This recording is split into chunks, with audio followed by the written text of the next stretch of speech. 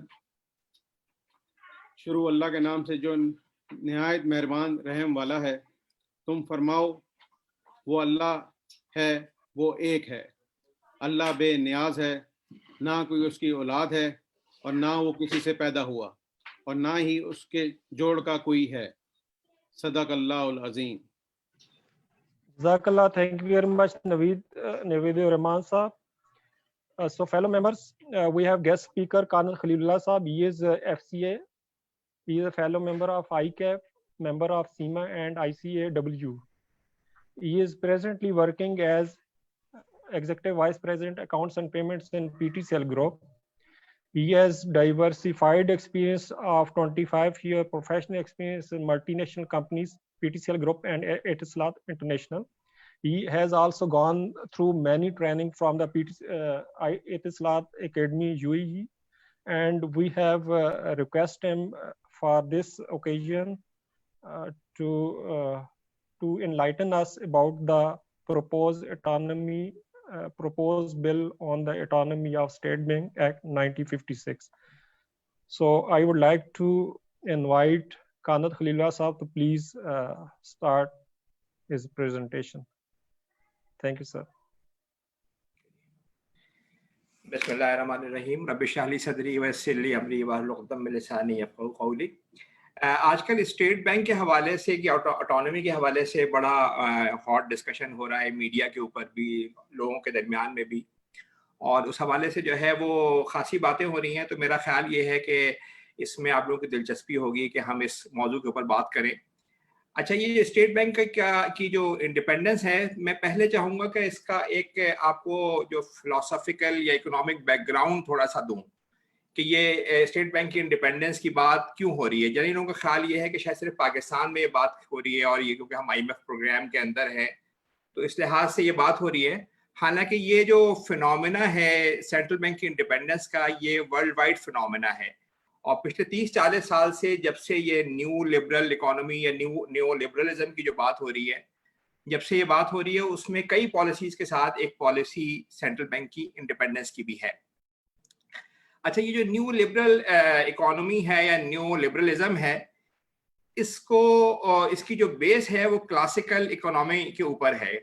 Classical economy आपको मालूम है कि जो उसका मेनली जो पहला इकोनॉमिस्ट था एडम स्मिथ, उसने जो बेसिक जो 2-3 बातें की थी, उसमें से पहली बात ये थी कि जी जो लोग जो अपना इकोनॉमी के अंदर काम कर रहे होते हैं वो सेल्फ इंटरेस्ट की बेसिस पे काम कर रहे होते हैं। हर आदमी अपना सेल्फ इंटरेस्ट देख रहा होता है और अल्टीमेटली ये सेल्फ इंटरेस्ट जो है वो कॉमन गुड में होता है, वो सबके लिए अक्रॉस फायदेमंद होता है।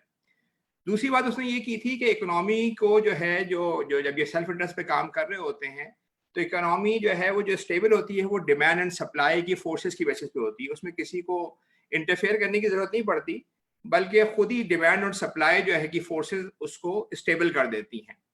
और उसने एक वर्ड यूज किया जो बड़ा टेक्नोलॉजी है कि जी इनविजिबल हैंड है, कि जो फ्री एक्सचेंज ऑफ गुड्स हो रहा है, चॉइसेस लोग फ्री चॉइसेस ले रहे हैं, उसके नतीजे में इकोनॉमी अपने आप को स्टेबल करती है।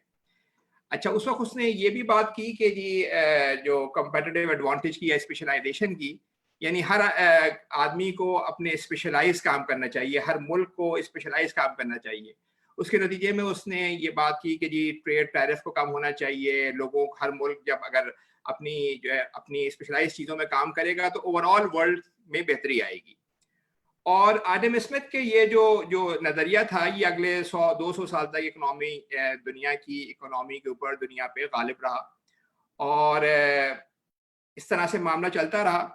और उस जमाने में वैसे ये बात भी थी, यानी 20वीं सदी के शुरू में जब ये अमेरिका के अंदर जो सबसे पहले 1930 में ग्रेट डिप्रेशन आया, तो उस वक्त ये उसकी जो भी ख्यालात थे वो चैलेंज हुए, इसलिए कि उससे पहले लोगों का ये ख्याल था कि इकोनॉमी अपने आप को बैलेंस करती है। अगर कहीं डिमांड लेबर्स की कम होगी तो लेबर्स अपनी सैलरी कम कर लेंगे, उस पर सेटल हो जाएगा। किसी गुड्स की डिमांड, यानी ये सारी चीज़ें जो है इकोनॉमी खुद अपने आप को बैलेंस कर रही होगी।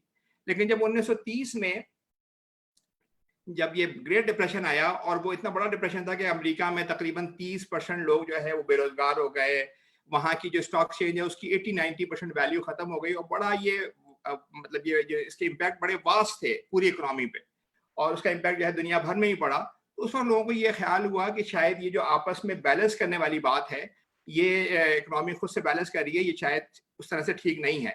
अच्छा, उस वक्त ये भी पोजीशन थी कि अमेरिका की अगर आप मिसाल लें, क्योंकि कैपिटल वर्ल्ड का वो यानी लीडर था, तो उस वक्त ये था कि 80% लोग तकरीबन दुनिया के, 40% जो है वो एग्रीकल्चर में काम कर रहे थे, 40% जो है वो इंडस्ट्री में काम कर रहे थे। उस लिहाज से एम्प्लॉयमेंट की रिक्वायरमेंट भी ज़्यादा थी। तो ये तो था कि कैपिटलिस्ट, ये बात तो हो रही थी कैपिटलिस्ट जो है वो अपनी तनख्वाहें ठीक नहीं दे रहे हैं, लेकिन हर एम्प्लॉयमेंट का कोई मेजर मसला उससे पहले नहीं था। लोगों को जॉब्स मिल जाती थी, ऑल्दो के अच्छी, यानी जो सही पैसों पे जॉब नहीं मिल रही होंगी, लेकिन ये कि जॉब मिल जाती थी। लेकिन जब 1930 में इतनी बड़ी बेरोजगारी हुई, तो ये उसके जो ख्यालात थे ये चैलेंज हुए। और 20वीं सदी का जो सबसे मशहूर इकोनॉमिस्ट थे लॉर्ड केन्स, उसने ये कहा कि जी अगर ये इकोनॉमी, क्योंकि आप क्रेडिट लैंड करते हैं, तो इकोनॉमी में जो है वो बूम और बस्ट के साइकिल से गुजरती रहेगी, और जब भी रिसेशन आएगा उस रिसेशन को खत्म करने के लिए जरूरी है कि गवर्नमेंट इंटरफेयर करे। उसने मिसाल ये दी कि जब ये रिसेशन आता है तो लोगों में एनिमल स्पिरिट होती है, यानी फिर वो इन्वेस्ट नहीं कर रहे होते, फर्म इन्वेस्ट नहीं कर रही होती, लोग खरीदारी नहीं कर रहे होते, तो उसको कंपनसेट करने के लिए गवर्नमेंट की इन्वेस्टमेंट जरूरी है, गवर्नमेंट के खर्चे जरूरी हैं। और उसने फिर एक मल्टीप्लायर का इम्पैक्ट का कंसेप्ट दिया कि जब गवर्नमेंट खर्चा करेगी तो उसके नतीजे के अंदर जो है वो लोग भी आगे बढ़ेंगे, और फिर वो उनमें से कुछ पैसा टैक्स की सूरत में वापस भी आ जाएगा। तो लॉर्ड कीन्स के जो ख्यालात थे वो 1930 में गालिब हुए, और अमेरिका और यूरोप दोनों जगहों पे उनकी पॉलिसीज पे गवर्नमेंट ने अमल किया। अमेरिका के अंदर न्यू डील्स प्रोग्राम शुरू किया सदर रूजवेल्ट ने, और तकरीबन आप सोचें कि उस जमाने में 13 मिलियन लोगों को उन्होंने जॉब्स दी, बेसिक्स जो है वो वेज के ऊपर दी। और अमेरिका का जो बहुत बड़ा इंफ्रास्ट्रक्चर जो हम आज देख रहे हैं, उनमें से बहुत बड़ा हिस्सा उस जमाने का ही बना हुआ है। उन्होंने पार्क्स बनाए, रोडें बनाई, बड़ा काम हुआ, और अमेरिका किसी हद तक रिसेशन से बाहर आ गया। और अगले 30-40 साल तक ये लॉर्ड कीन्स के ख्यालात जो है वो इकोनॉमी पे गालिब रहे। हालांकि उस जमाने में इन्फ्लेशन भी ज्यादा था, लेकिन ग्रोथ भी अच्छी थी। और यूरोप के अंदर, यूरोप अपने दूसरी जंग अजीम के बाद के 30 साल को अपने गोल्डन 30 ईयर्स कहता है, जिसमें इन्फ्लेशन तो ज्यादा था लेकिन ग्रोथ उनकी अच्छी थी। अच्छा, ये सिलसिला चल रहा था कि लेकिन 1970-75 में जब ये ऑयल प्राइस शॉक हुए आया, इकोनॉमी एक तरफ तो ये हुआ कि इन्फ्लेशन बढ़ी ऑयल प्राइसेस के बढ़ने की वजह से, दूसरे से तरफ ये हुआ कि ग्रोथ भी रुक गई। तो फिर जो वो ख्यालात थे जो क्लासिकल इकोनॉमी के थे, उसको फ्रेडरिक हाइक ने जो है वो पेश किया। उसने कहा कि जी गवर्नमेंट को इकोनॉमी में इंटरफेयर नहीं करना चाहिए, क्योंकि जब भी गवर्नमेंट इंटरफेयर करती है तो वो बेनिफिट की जगह उसके हार्म ज्यादा होता है, उससे मसाइल ज्यादा पैदा होते हैं। गवर्नमेंट के इदारों की मिसाल दी उसने, कहा इतना ये कॉम्प्लेक्स काम है इकोनॉमी का कि इसमें गवर्नमेंट को इंटरफेयर नहीं करना चाहिए, बल्कि जो डिमांड एंड सप्लाई के रूल्स की बेसिस के ऊपर ही काम होना चाहिए, और जितनी फ्री मार्केट जो है वो होना चाहिए। और इसके ख्यालात उसने यानी 1940 में पेश कर दिए थे, लेकिन जब ये अटलांटिक के इस तरफ मार्गरेट थैचर और वहाँ उस तरफ सदर रैगन जो है वो मुंतखब हुए, तो इन ख्यालात को बहुत तक़वियत मिली। और अगले 30-40 साल फिर ये जो है वो न्यू लिबरल इकोनॉमी का दौर रहा। अच्छा, उस जमाने में एक और बड़ा मशहूर इकोनॉमिस्ट है फ्रेडरिक मिल्टन फ्रीडमैन। उसने वो इस मामले में तो बिल्कुल वो फ्रेडरिक हाइक के साथ था कि जी गवर्नमेंट को इंटरफेयर नहीं करना चाहिए, लेकिन वो इस बात में वो उसका ख्याल था कि जी क्योंकि आप जो मनी है वो गवर्नमेंट की क्रिएचर है, तो इसलिए मनी की सप्लाई ठीक होना चाहिए। अगर वो सप्लाई होती रहेगी तो इकोनॉमी तरक्की करती रहती। उसका ख्याल ये था कि 1930 में जो ग्रेट डिप्रेशन हुआ, उसकी एक मेजर वजह ये थी कि उस वक्त के जो भी सेंट्रल बैंक था, फेड था अमेरिका का, उसने अपना किरदार अदा नहीं किया, उसने बेल आउट नहीं किया, और उसके नतीजे में जो है वो इकोनॉमी को जो है वो डाउन टर्न से गुजरना पड़ा। तो ये जो तबका था, ये मॉनेटरियस जो इकोनॉमिस्टों का जो वो था, वो मॉनेटरियस कहलाता है, कि जो कहते हैं कि बाकी चीज़ों में तो गवर्नमेंट इंटरफेयर ना करे, लेकिन ये कि मनी सप्लाई जो सेंट्रल बैंक का काम है उसमें उसका एक्टिव रोल होना चाहिए। तो उसके अगले 30-40 साल free market, deregulation, cross border जो है वो अनरिस्ट्रिक्टेड फाइनेंशियल फ्लोज, उन्होंने टैक्सेस को बड़ी तेजी से कम किया। आप सोचिए कि 1970 में हाई मार्जिनल जो टैक्सेस थे अमेरिका में वो 90% थे, यानी एक अमाउंट के बाद आपको 90% गवर्नमेंट को देना पड़ता था। बड़ी ड्रास्टिकली जो है वो टैक्सेस कम किए, और उसके नतीजे में ये हुआ कि बड़ी कंपनियां, कैपिटलिस्टों ने जो है वो अपनी दौलत को अक्यूमुलेट भी किया, और इनइक्वालिटी खासी बढ़ी। यानी अगले 30-40 सालों में ये हुआ कि इस वक्त पोजीशन ये है कि 1% लोग ऐसे हैं कि जिनके पास तकरीबन 50% दौलत मौजूद है, और 50% जो नीचे के लोग हैं वो उनके में से अक्सर ऐसे हैं कि इनके पास नेगेटिव इक्विटी है। तो यानी दुनिया में अगर आप 15-20 अमीर लोगों को देख रहे हैं तो वो उनके पास इस वक्त इतनी दौलत मौजूद है कि 3.5 यानी आधी दुनिया के बराबर उनके पास दौलत मौजूद है। तो इन पॉलिसीज के तहत यानी ये भी हुआ कि इकोनॉमी जो है वो उन्होंने आज़ाद किया, टैक्सेस कम किए, तो इन पॉलिसीज के नतीजे में दौलत कंसंट्रेट भी हुई। और साथ साथ उन्होंने ये बात की कि जो मैंने आपको बताई कि सेंट्रल बैंक को जो है वो अपना किरदार अदा करना चाहिए। तो उनका ये ख्याल था कि उनके पॉलिटिशियन जो है वो शॉर्ट टर्म व्यू लेते हैं, तो इसलिए स्टेट बैंक में टेक्नोक्रेट्स होने चाहिए जो लॉन्गर टर्म व्यू ले रहे हों और वो मनी की सप्लाई को बरकरार रखें। तो इसको वहाँ पे एक बात मशहूर है कि अनइलेक्टेड पावर्स ऑफ टेक्नोक्रेट्स, के टेक्नोक्रेट जो है वो अपनी लॉन्ग टर्म पॉलिसीज की बेसिस के ऊपर इकोनॉमी को स्टेबल करेंगे। और उस वक्त फिर ये जो बात है सेंट्रल बैंक की इंडिपेंडेंस की, ये दुनिया भर में जो है वो फैली। और पाकिस्तान में मेरा ख्याल है इसलिए भी ज़्यादा है क्योंकि हम IMF प्रोग्राम में हैं, तो IMF इस पे बात कर रहा होता है कि जी यहाँ पे भी इसी तरह की चीज़ होनी चाहिए। पॉलिटिशियन जो है वो उनके शॉर्ट टर्म मोटिव होते हैं, कभी वो जो है वो एम्प्लॉयमेंट क्रिएट करने के लिए या दूसरे कामों के लिए शायद वो कहें कि जी ज़्यादा कर्जे ले लें सेंट्रल बैंक से, तो उससे लॉन्ग टर्म नुकसान होता है। दूसरी जो अहम बात है वो ये कि IMF का जो पूरा जोर रहा है पिछले 30-40 साल में, वो इन्फ्लेशन टारगेटिंग के ऊपर रहा है कि जी उन्होंने सबसे इंपॉर्टेंट चीज़ ये कि प्राइसेस स्टेबल रहें। हालांकि उससे पहले यानी मैंने आपको बताया 1930 से लेकर 70 तक ग्रोथ के ऊपर, ग्रोथ के नतीजे के अंदर जॉब क्रिएशन के ऊपर ज़्यादा फोकस था। तो इनइक्वालिटी ऑफ इनकम और ग्रोथ की जगह ज़्यादा फोकस जो है वो इन्फ्लेशन टारगेटिंग पे है, और ये समझा गया कि सेंट्रल बैंक अपनी पॉलिसीज के थ्रू जो है वो इन्फ्लेशन को टारगेट कर सकता है। तो ये बेसिक बैकग्राउंड था सेंट्रल बैंक की इंडिपेंडेंस का। अब मैं आपको जो सेंट्रल बैंक की इंडिपेंडेंस के लिए जो दो मशहूर दो इंडेक्सेस यूज होते हैं, GMT और CWN, इसमें वो 3-4 चीज़ों को देख रहे होते हैं। पहली चीज़ ये कि वो ये देखते हैं कि सेंट्रल बैंक को हेड को अपॉइंट कैसे किया जा रहा है, टर्मिनेट कैसे किया जा रहा है। उनका ये ख्याल है कि अगर सेंट्रल बैंक के हेड को गवर्नमेंट इमीडिएटली टर्मिनेट कर सकती हो, तो इसका मतलब है कि वो फिर वो गवर्नमेंट की पॉलिसीज पे अमल करेगा, वो कोई लॉन्ग टर्म व्यू नहीं लेगा। तो इसलिए उनका ख्याल है कि जी उसको जो भी मुलाजमत हो वो उसको प्रोटेक्ट होना चाहिए।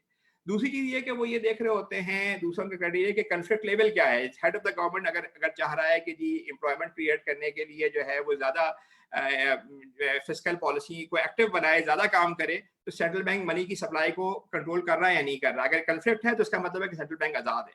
तीसरी चीज ये कि मॉनेटरी टारगेट सेट कौन कर रहा है, इन्फ्लेशन के टारगेट, इंटरेस्ट के टारगेट, ये गवर्नमेंट सेट करती है या सेंट्रल बैंक सेट करता है।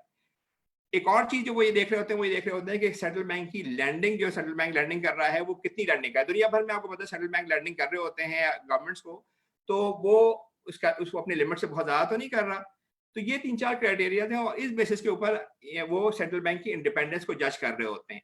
और पिछले 30 सालों के अंदर डेवलपिंग कंट्रीज में जो तकरीबन जो उनका जो डेवलपमेंट का जो परसेंटेज थी, जो कोफिशिएंट यानी 0.35 था, और डेवलप कंट्रीज का 445% या 0.45 था, वो 60% पे पहुंच गया है। अच्छा, पिछले इस अरसे में पाकिस्तान में भी सेंट्रल बैंक की इंडिपेंडेंस में खासा इजाफा हुआ है। 1993 में पहली दफा हुआ, फिर 2011 में हुआ, और पाकिस्तान में भी अगर आप देखेंगे तो सेंट्रल बैंक की इंडिपेंडेंस दूसरे इदारों के मुकाबले में कहीं ज्यादा है। उसकी वजह यह है कि वर्ल्ड वाइड फिनोमेना है, और जब भी हम IMF प्रोग्राम में जाते हैं तो ज्यादा इस पर प्रेशर भी इस चीज के ऊपर आ रहा होता है। यानी अगर आप पाकिस्तान के दूसरे इदारों से कंपेयर करें, प्लानिंग कमीशन हो गया, फाइनेंस मिनिस्ट्री हो गई, तो उनके मुकाबले में सेंट्रल बैंक की सारी चीजें यानी पर्क से लेके हर चीज अलग होती है। यानी आप देखें कि अगर वज़ीर आज़म की जितनी सैलरी होगी, मेरा ख्याल है कि उससे 10-20 गुना ज्यादा जो है सेंट्रल बैंक की हेड की सैलरी होगी, उसको अलग से डील किया जा रहा होता है। अच्छा, अब इसके बाद मैं आपको ये बताना चाह रहा था कि जो सेंट्रल बैंक की जो इंडिपेंडेंस है उसके जो है वो बेसिक इकोनॉमिक इंडिकेटर्स पे क्या इम्पैक्ट पड़ते हैं। सबसे पहला जो है वो इन्फ्लेशन है, और आप ऑल्दो कि इन्फ्लेशन में बहुत जोर दिया जा रहा है, मैं आगे आपको बताऊंगा कि इसमें इसमें क्या कबाहत है। दूसरा ग्रोथ, और तीसरी इनइक्वालिटी। जो दो सर्वे जो है वो इन्फ्लेशन के हवाले से, क्योंकि सेंट्रल बैंक को जब इंडिपेंडेंस दी जाती है तो समझाया जाता है कि ये प्राइस कंट्रोल कर लेंगे। तो जो दो सर्वेज हैं मशहूर, एक हार्वर्ड का सर्वे है, एक यूरोपियन जर्नल ऑफ इकोनॉमिक्स का है, जिसके अंदर ये बताया गया है कि ये जरूरी नहीं है कि इसका रिलेशनशिप स्ट्रांग हो, यानी ये नहीं है कि सेंट्रल बैंक को आप इंडिपेंडेंस देंगे तो इन्फ्लेशन जरूर कंट्रोल हो जाएगी। कोई आप जो है वो सिग्निफिकेंट इम्पैक्ट आप इसमें नहीं देख सकते। तो ये बात जो की जा रही है कि सेंट्रल बैंक की इंडिपेंडेंस से आप प्राइस कंट्रोल कर लेंगे, वो नहीं हो, वो स्टडी से साबित है वो नहीं हो सकता। और हमने ये देखा भी कि पिछले दिनों पाकिस्तान में जो है इन्फ्लेशन तकरीबन 1-1.5 साल पहले कोई 15% चली गई थी, और सेंट्रल बैंक ने अपना रेट खासा इंक्रीज किया, तकरीबन 7 से 13% कर लिया, लेकिन इन्फ्लेशन कंट्रोल नहीं हुई। जब उसके बाद जब उन्होंने कोरोना आने के बाद अपना रेट कम किया तो फिर थोड़ी सी इन्फ्लेशन कंट्रोल हुई। तो ये बात कहना है कि जी, और पाकिस्तान में तो खासतौर पर ये पोजीशन है कि ज्यादातर आपका कॉस्ट पुश इन्फ्लेशन है, जी 60% जो कंज्यूमर बास्केट होती है वो एनर्जी प्राइसेस हैं या फूड प्राइसेस हैं, उस पे जो है वो आप इंटरेस्ट रेट ऊपर नीचे करके उसका फर्क भी नहीं पड़ रहा होता। लेकिन बहरहाल ये जो स्टडी है ये वर्ल्ड वाइड स्टडी है कि कोई सिग्निफिकेंट इम्पैक्ट नहीं है। दूसरी बात ये कि ग्रोथ पे क्या इम्पैक्ट पड़ता है। एक स्टडी में ये है कि ग्रोथ पे कोई इम्पैक्ट नहीं पड़ता। एक स्टडी ये है कि जिसमें ग्रोथ में शॉर्ट टर्म में जो है वो नेगेटिव होता है, क्योंकि स्टेट बैंक अपनी मॉनेटरी पॉलिसी को सख्त कर रहा होता है, और लॉन्ग टर्म के अंदर ये फायदेमंद होता है। लेकिन एक जो रिसेंट स्टडी है उसमें ये बताया गया है कि जो जो जो तरक्की याफ्ता ममालिक हैं, जो डेवलप कंट्रीज हैं, उनकी ग्रोथ पे नेगेटिव असर डाला है सेंट्रल बैंक की इंडिपेंडेंस ने। यानी पिछले 30-40 साल के अंदर उनकी इंडिपेंडेंस भी बढ़ी है, लेकिन साथ साथ उनकी ग्रोथ रेट भी कम हो गए। और जो तीसरी सबसे इंपॉर्टेंट चीज है वो ये कि सेंट्रल बैंक की इंडिपेंडेंस जो new liberal policy, new liberal economy, new liberalism की जो है वो एक उनकी पॉलिसी है, उसके नतीजे में इनइक्वालिटी में बहुत इजाफा हुआ है। यानी पिछले 30-40 साल में पहले ये था कि 1% लोगों के पास, जैसे मैंने बताया कि अब 50% के करीब दौलत मौजूद है, जो इससे आधी थी, और बड़ी तेजी से दौलत कंसंट्रेट हुई। इस वक्त पोजीशन ये है कि जो दुनिया में 1% लोग हैं, उन 80% जो दौलत में इजाफा हो रहा है वो उनकी तरफ जा रहा है। तो बड़ी तेजी से दौलत कंसंट्रेट हो रही है। यानी और साथ साथ इस वक्त तकरीबन 650 मिलियन लोग ऐसे हैं, पाकिस्तान में भी उसकी बहुत बड़ी तादाद है, जिनके पास बेसिक खाने पीने की चीजें, बेसिक सहूलियात मौजूद नहीं है। तो एक तरफ बेतहाशा दौलत जमा हो रही है और एक तरफ बेतहाशा गुर्बत है। और ये बात कहना कि ये अमेरिका जैसे अमीर तरीन मुल्क है, वहां भी नीचे के जो 50% लोग हैं उनके यानी नेगेटिव इक्विटी पे है, और बहुत से लोग गुर्बत का शिकार हैं। तो ये नहीं है कि अमीर मुल्क में ये नहीं हो रहा, सिर्फ पाकिस्तान में हो रहा है। इन पॉलिसीज की वजह से हर जगह ये बात हो रही है। तो जो सेंट्रल, अच्छा इसमें ये बात के जरूरी नहीं कि सेंट्रल बैंक की इंडिपेंडेंस की वजह से हुआ, क्योंकि जो न्यू लिबरल पॉलिसीज हैं उसमें टैक्सेस की रिडक्शन है, उसमें ये बात है कि जी प्राइवेटाइजेशन करें, उसमें ये बात है कि जो जो गवर्नमेंट की पब्लिक सर्विसेज हैं, इवन सेहत वगैरह को भी जो है प्राइवेटाइज होना चाहिए। तो ये पॉलिसीज भी जो है वो गुर्बत में इजाफा कर रही है। तो ये जरूरी नहीं है कि आप कहेंगे जी सेंट्रल बैंक की इंडिपेंडेंस की वजह से इसमें फर्क पड़ रहा है। तो ये जो है तीन जो इकोनॉमिक बेसिक इंडिकेटर है, उन पे सेंट्रल बैंक की इंडिपेंडेंस का स्टडीज के मुताबिक क्या फर्क है। अब हम स्टेट बैंक के मौजूदा एक्ट में जो प्रपोज चेंजेस हैं, जो भी इस वक्त इंटरनेट पे मौजूद हैं, जो हमें पता चल रही हैं, उसको क्योंकि अभी तक के ये बाकायदा पब्लिक तो नहीं किया गया है, तो उसमें उसके हवाले से हम बात कर लेते हैं। पहली बात यह है कि जो इनके प्रेम्बल है उसमें जो है वो पहले जो प्रेम्बल में था दो बातें थी, एक सिक्योर मॉनेटरी स्टेबिलिटी और fuller utilization of the country's productive resources. यानी दोनों चीजें हैं कि आप इकोनॉमिक स्टेबिलिटी भी बरकरार, प्राइस स्टेबिलिटी या मॉनेटरी स्टेबिलिटी को भी बरकरार रखेंगे, साथ साथ आप एम्प्लॉयमेंट भी क्रिएट करेंगे। जो कंट्री के रिसोर्सेज हैं, ह्यूमन रिसोर्सेज हैं, प्रोडक्टिव रिसोर्सेज हैं, उनका यूज होगा। और ये जो प्रीएम्बल है ये इस वक्त यूएस फेड का भी है, उनके भी डुअल मैंडेट है, वो दोनों चीजें इंश्योर कर रहे होते हैं। यानी वो ये भी कर रहे होते हैं कि एम्प्लॉयमेंट भी जनरेट करें, और वो ये भी कर रहे होते हैं कि जी प्राइस स्टेबल भी रखें। इस पॉलिसी को या इस प्रेम्बल को चेंज करके वो ये कह रहे हैं कि जी फर्स्ट उनकी प्राइमरी ऑब्जेक्टिव ये होगा कि वो प्राइस स्टेबल रखेंगे, यानी इन्फ्लेशन टारगेटिंग उनका पहला काम होगा। और ये इसको ये प्राइमरी ऑब्जेक्टिव होगा जिसके सबसर्विएंट होंगे दूसरे ऑब्जेक्टिव। दूसरा उनका जो सेकेंडरी ऑब्जेक्टिव होगा वो फाइनेंशियल स्टेबिलिटी, यानी रेगुलेट करेंगे बैंक्स को, किसी बैंक को जो है फाइनेंशियल प्रॉब्लम आ रही है तो उसको बेल आउट करना, जो as a lender of last resort, वो होगा। तीसरी जो उनका ट्रेजरी ऑब्जेक्टिव है वो ये है कि अगर गवर्नमेंट के कोई इकोनॉमिक पॉलिसीज हैं तो उसमें सपोर्ट करेंगे। तो इस लिहाज से उनकी, क्योंकि वो इनका ख्याल है कि जो फिस्कल काम करना है गवर्नमेंट का काम है, स्टेट बैंक का काम है प्राइस स्टेबल रखना। ऑल्दो कि ये लग ये रहा है कि ये अभी जो है वो एक ये प्रपोज मेजर चेंज है। हालांकि मेरा ये ख्याल है कि पिछले 2 साल में जब से IMF का प्रोग्राम शुरू हुआ है, स्टेट बैंक सबसे ज्यादा प्राइस स्टेबिलिटी पे ही ज्यादा जोर दे रहा है। और पिछले यानी आपको मैंने बताया था कि 2 साल पहले जब ये इन्फ्लेशन बढ़ा था तो इन्होंने बड़ी तेजी से अपना इंटरेस्ट रेट जो है वो 6.5 से मेरे ख्याल 13% कर दिया था। और आप सोचिए कि उस 13% करने की वजह से गवर्नमेंट ऑफ पाकिस्तान को, क्योंकि प्राइमरी बोरोअर जो है वो गवर्नमेंट ऑफ पाकिस्तान है स्टेट बैंक की, तकरीबन आप सोचेंगे 24 ट्रिलियन जो है वो हमारा डोमेस्टिक कर्जा है, जिसमें से 16 ट्रिलियन बैंकों का है। तो गवर्नमेंट ऑफ पाकिस्तान को तकरीबन 1000 बिलियन रुपए का नुकसान हुआ, क्योंकि हर 1% रेट के ऊपर गवर्नमेंट को 150-200 बिलियन रुपए ज्यादा इंटरेस्ट पे करना पड़ रहा होता है। और दूसरी इंपॉर्टेंट चीज जो मैंने डॉक्टर हफीज पाशा की सुनी, क्योंकि स्टेट बैंक जो है वो इस बात को कि हमने 6.5 से 13 इसलिए लेके गए कि हम इन्फ्लेशन कंट्रोल करेंगे, उनका इसमें वो ये था कि जो प्राइवेट फर्म्स हैं उन्होंने तकरीबन 400 बिलियन रुपए ज्यादा इंटरेस्ट दिया है। और जब ज़ाहिर 400 बिलियन रुपए ज्यादा इंटरेस्ट दिया तो उसकी वजह से इन फर्म्स ने, इन कंपनी ने अपनी प्राइसेस बढ़ाई, जिससे इन्फ्लेशन कम होने के बजाय और बढ़ गया। और ये डाटा भी साबित करता है कि जब स्टेट बैंक ने अपना रेट कम किया, अभी मैं आपको आगे एक स्लाइड दिखाता हूँ कि जब उन्होंने अपना 13 से ड्रास्टिकली कम किया आफ्टर कोरोना, तो हमारा इन्फ्लेशन भी अब 8-9% के ऊपर जो है वो 8-9% के करीब है। इस पूरे अरसे में आप सोचिए कि ये जो हमने 1000 बिलियन रुपए गवर्नमेंट ने ज्यादा दिए, इतनी बड़ी रकम है कि पाकिस्तान के टोटल जो टैक्स रेवेन्यू जमा होना है 5 ट्रिलियन के आसपास, उसका 20% अमाउंट है। ये पाकिस्तान के टोटल डेवलपमेंट जो बजट है उससे ज्यादा अमाउंट है। ये जो हम एहसास पे खर्च कर रहे हैं 200 बिलियन, उससे 5 गुना ज्यादा अमाउंट है। तो आप ये सोचिए कि इतना ह्यूज अमाउंट है जो गवर्नमेंट ऑफ पाकिस्तान को इसलिए देना पड़ा कि हमने इंटरेस्ट रेट जो है वो इंक्रीज हुआ। और दूसरी बात यह है कि जब ये हाई पॉलिसी रेट था स्टेट बैंक का, उस जमाने में फाइनेंस डिवीजन ने अपना बहुत सारा लोन कि जो शॉर्ट टर्म था उसको लॉन्ग टर्म किया। तो स्टेट बैंक के रेट गिरने के बावजूद भी गवर्नमेंट का खर्चा भी अगले 3-4 साल कम नहीं होगा, क्योंकि हालांकि जब हाई रेट इंटरेस्ट हो तो आपको उस टाइम के ऊपर शॉर्ट टर्म डेट को लॉन्ग टर्म नहीं करना चाहिए। लेकिन मेरा ख्याल है कि कोऑर्डिनेशन का मसला था या जो भी सिलसिला था, उसके नतीजे में उन्होंने अपना बहुत सारा शॉर्ट टर्म को लॉन्ग टर्म किया। तो ये जो भी कॉस्ट आई है ये अगले 3-4 सालों में भी आएगी। ये आप देखिए, ये स्लाइड में पता चल रहा है कि हमने जो 2019 में जैसे ही स्टेट बैंक ने अपना रेट गिराया 13, 13.5 से 6, तो इन्फ्लेशन भी अब 7-8 के करीब, 7-8-9% के करीब जो है वो कर रहा है। तो ये लॉजिक कि स्टेट बैंक एक तो यानी गवर्नमेंट का खर्चा भी हुआ और दूसरा इन्फ्लेशन में भी इजाफा हो गया, इसलिए कि जब प्राइवेट इदारों ने अपनी प्राइसेस बढ़ाई उसके नतीजे में इन्फ्लेशन का इजाफा हो गया। और दूसरी अहम वजह ये होती है कि जो स्टेट बैंक अपना इंटरेस्ट रेट जब ज्यादा होता है तो उसमें दे गवर्नमेंट ऑफ पाकिस्तान रही होती है और ले कौन रहे होते हैं, वो डिपॉजिटर्स ले रहे होते हैं। तो डिपॉजिटर्स के बाद ही मनी सप्लाई बढ़ती है, वो भी इन्फ्लेशन में इजाफे का बाइस हो सकती है। लेकिन ये बहरहाल बात तय है कि इससे इन्फ्लेशन कंट्रोल नहीं हुआ। अच्छा, अब हम जो है स्टेट बैंक की बकिया ये जो पहली 3 चीजें हैं ये हमने देख ली कि इंटरेस्ट रेट पॉलिसी पहले से स्टेट बैंक के हाथ में, उसमें एमपीसी जो स्टेट बैंक की मॉनेटरी पॉलिसी कमेटी है वो करती है। उन्होंने बड़ी तेजी से अपनी पिछले अरसे में रेट बढ़ाया, कम किया, तो मेरा ख्याल है वो अभी भी इंडिपेंडेंट है, कोई फर्क नहीं पड़ेगा इसके ऊपर। दूसरी बात यह है कि monetary and fiscal coordination board है जो उसमें फाइनेंस मिनिस्टर को हेड करता है, ये प्रोपोजल है कि उसको अबॉलिश कर दिया जाएगा। अभी हमने देखा कि ये जो ट्रेजरी डिपार्टमेंट था, फाइनेंस डिवीजन, उसने long term short term debt को हाई इंटरेस्ट पे लॉन्ग टर्म किया। तो कोऑर्डिनेशन पहले भी कोई खास नहीं लग रहा।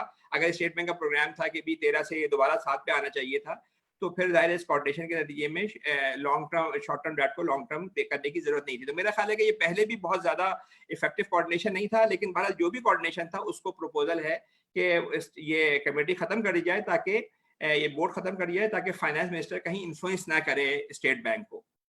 तीसरी चीज ये कि जो डिसीजन हैं वो एसबीपी गवर्नर के, ऑफिशियल्स के, ये कोर्ट में चैलेंज नहीं हो सकते अनलेस के ये मेलाफाइड इंटेंशन के साथ हो या बैड फेथ के साथ हो। अभी हमने देखा कि एक स्टेट बैंक का बड़ा जब उन्होंने रेट बढ़ाया तो कोई उसको अदालत में तो अभी भी चैलेंज नहीं हो सकता। तो ये बात एक लिहाज से वो भी है, यानी आप समझें कि इस वक्त दुनिया में पाकिस्तान में या दुनिया भर में ये है कि वो ये कहते हैं कि गवर्नमेंट के 2-3 काम हैं।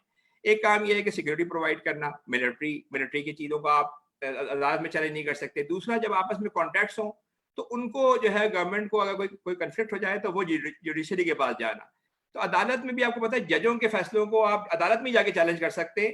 तो अभी तीसरा जो आज़ाद इदारा जो बन रहा है वो स्टेट बैंक बन रहा है कि उनके जो भी फैसले होंगे जो मॉनेटरी पॉलिसी के लिए होंगे उसको चैलेंज नहीं कर सकते, क्योंकि आप ये वो कहेंगे, आप कहेंगे कि जी आपने गवर्नमेंट कितने पैसे खर्च करा दिए, वो कहेंगे जी हम तो इन्फ्लेशन टारगेट कर रहे थे। तो स्पेसिफिकली वो ये कहते हैं कि ये बात ये कर रहे होते हैं कि इन फैसलों को अदालत में आप चैलेंज नहीं कर सकते। तो ये तीनों बातें हमने पिछले उसमें देख ली। अच्छा, चौथी चीज जो है वो जो उनकी एक अहम पॉलिसी है वो ये कि एक्सचेंज रेट पॉलिसी है कि उसके ऊपर भी मेरा नहीं ख्याल के कोई खास चेंज है, क्योंकि पिछले 2-2.5 साल से स्टेट बैंक जो है वो इंडिपेंडेंटली एक्सचेंज रेट को देख रहा है और मार्केट की जो डिमांड एंड सप्लाई उसकी बेसिस के ऊपर ही डिसीजन हो रही है। पिछली गवर्नमेंट के ज़माने में आपको पता है कि उन्होंने स्टेट एक्सचेंज रेट को रोक के रखा था और उसके नतीजे के अंदर पाकिस्तान का करंट अकाउंट डेफिसिट में भी जा रहा था और साथ साथ ये था कि आपकी एक्सपोर्ट भी मुतासर हो रही थी। 2 साल पहले इन्होंने पॉलिसी चेंज की, जो मेरे ख्याल है बड़ी अच्छी बात है कि मार्केट डिमांड सप्लाई पे, क्योंकि जनरली लोगों का ख्याल होता है कि आप अगर रुपए अप्रिशिएट कर रहा है तो अच्छा है और रुपए डिप्रिशिएट कर रहा है तो खराब है। हालांकि जब रुपए डिप्रिशिएट करता है तो आप इंटरनेशनल ट्रेड में ज्यादा कॉम्पिटेटिव हो जाते हैं। क्यों? कि आपकी जो दो कमाऊ पूत हैं इस वक्त, एक कौन है? एक एक्सपोर्टर्स हैं, उनको फायदा है। अगर 120 से रेट 160 पे चला गया, 155 चला गया है तो उनकी प्रॉफिटेबिलिटी बढ़ जाती है और वो ज्यादा अच्छी तरह एक्सपोर्ट कर सकते हैं। दूसरे वो लोग आपके वो जो लेबर क्लास जो सऊदी अरब यूएई में बैठी हुई है, जब वो पैसे भिजवाते हैं तो उनको इंसेंटिव होता है कि उनको अच्छी प्राइस मिलती है। साथ साथ जो आपकी इंपोर्ट है, हर चीज आप इंपोर्ट किए जा रहे हैं, यानी जो बिल्कुल ऐसे आइटम्स हैं, मतलब चीज से लेके तो बिस्किट से लेके हर चीज इंपोर्ट हो रही है।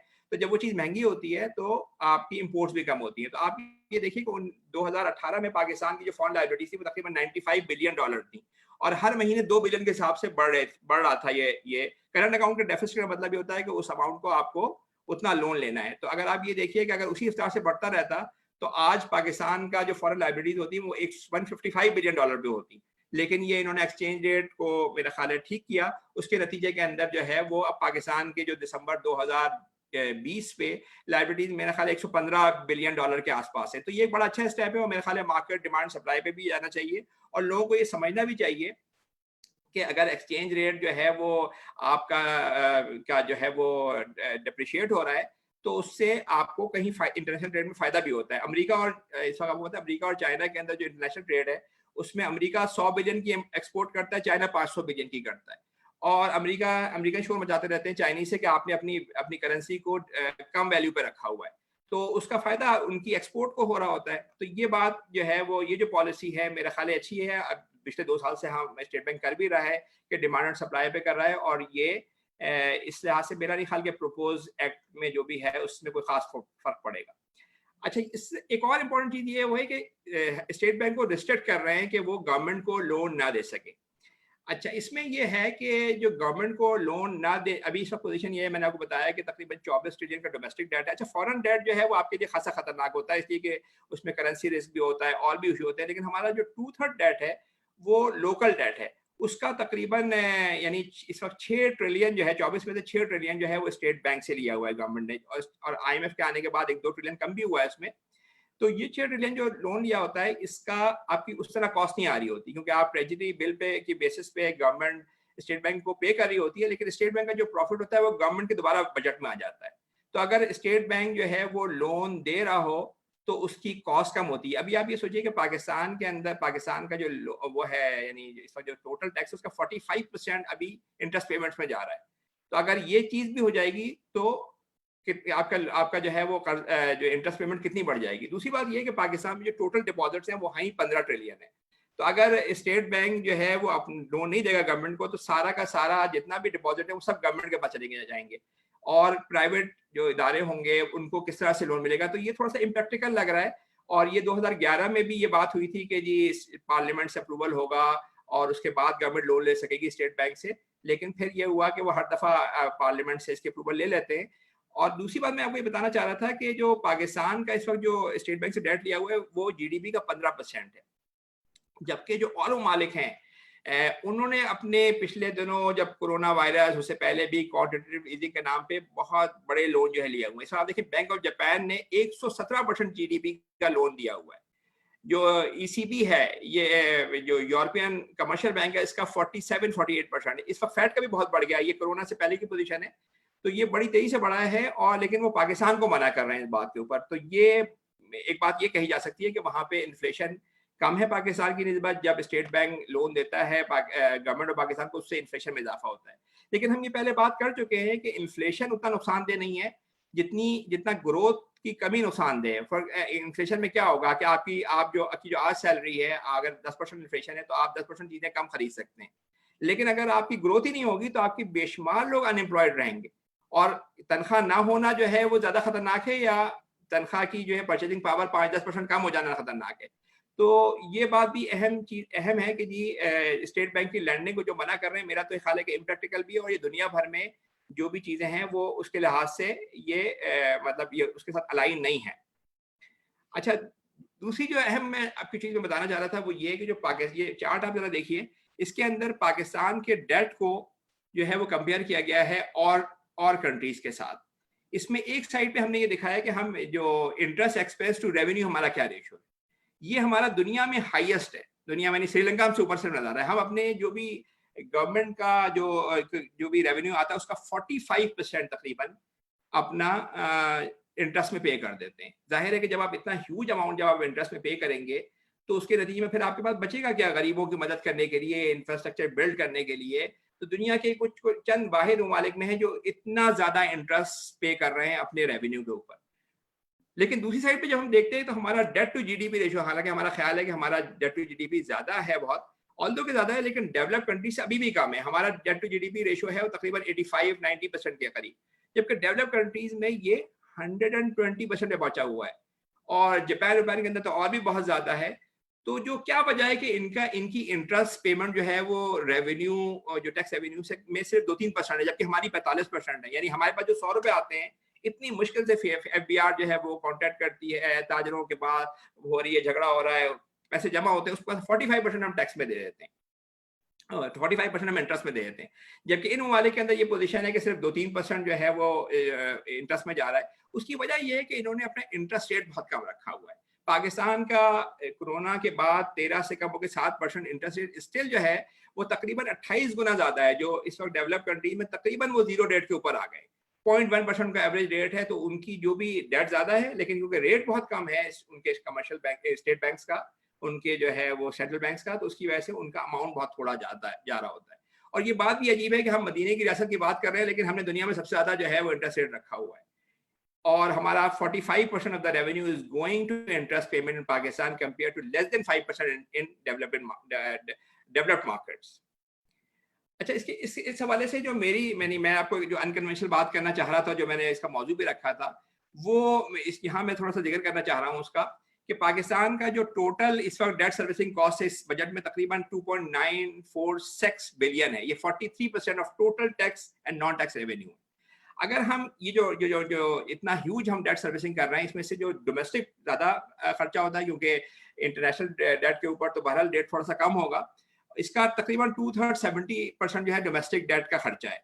तो अगर हम अपना रेट जो है जिस तरह हमने 13 से 7 किया, 7 से अगर हम ये ग्रेजुअली कम करके बकिया जिस तरह से डेवलप कंट्रीज है, अगर हम 1% के नीचे ग्रेजुअली ले आए तो हम 2000 बिलियन रुपए जो है वो गवर्नमेंट बचा सकती है। ये 2000 बिलियन रुपए इतनी बड़ी रकम है जिससे आप अपने डेवलपमेंट एक्सपेंडिचर को 3 गुना बढ़ कर सकते हैं जितना भी है। और जो एहसास प्रोग्राम में जो आप हर फैमिली को, जो हर गरीब फैमिली को तकरीबन 3000 रुपए महीने दे रहे हैं, अगर ये सिर्फ वहां पे खर्च किया जाए तो ये 10 टाइम्स जो है वो ज्यादा दे सकते हैं। यानी आप सोचिए कि उन गरीब फैमिलीज को 25,000 रुपए तक के आप फैमिली भी दे सकते हैं, जिससे आप उनकी कैपेसिटी बिल्डिंग कर सकते हैं, उनको एजुकेशन दे सकते हैं, उनको सेहत दे सकते हैं।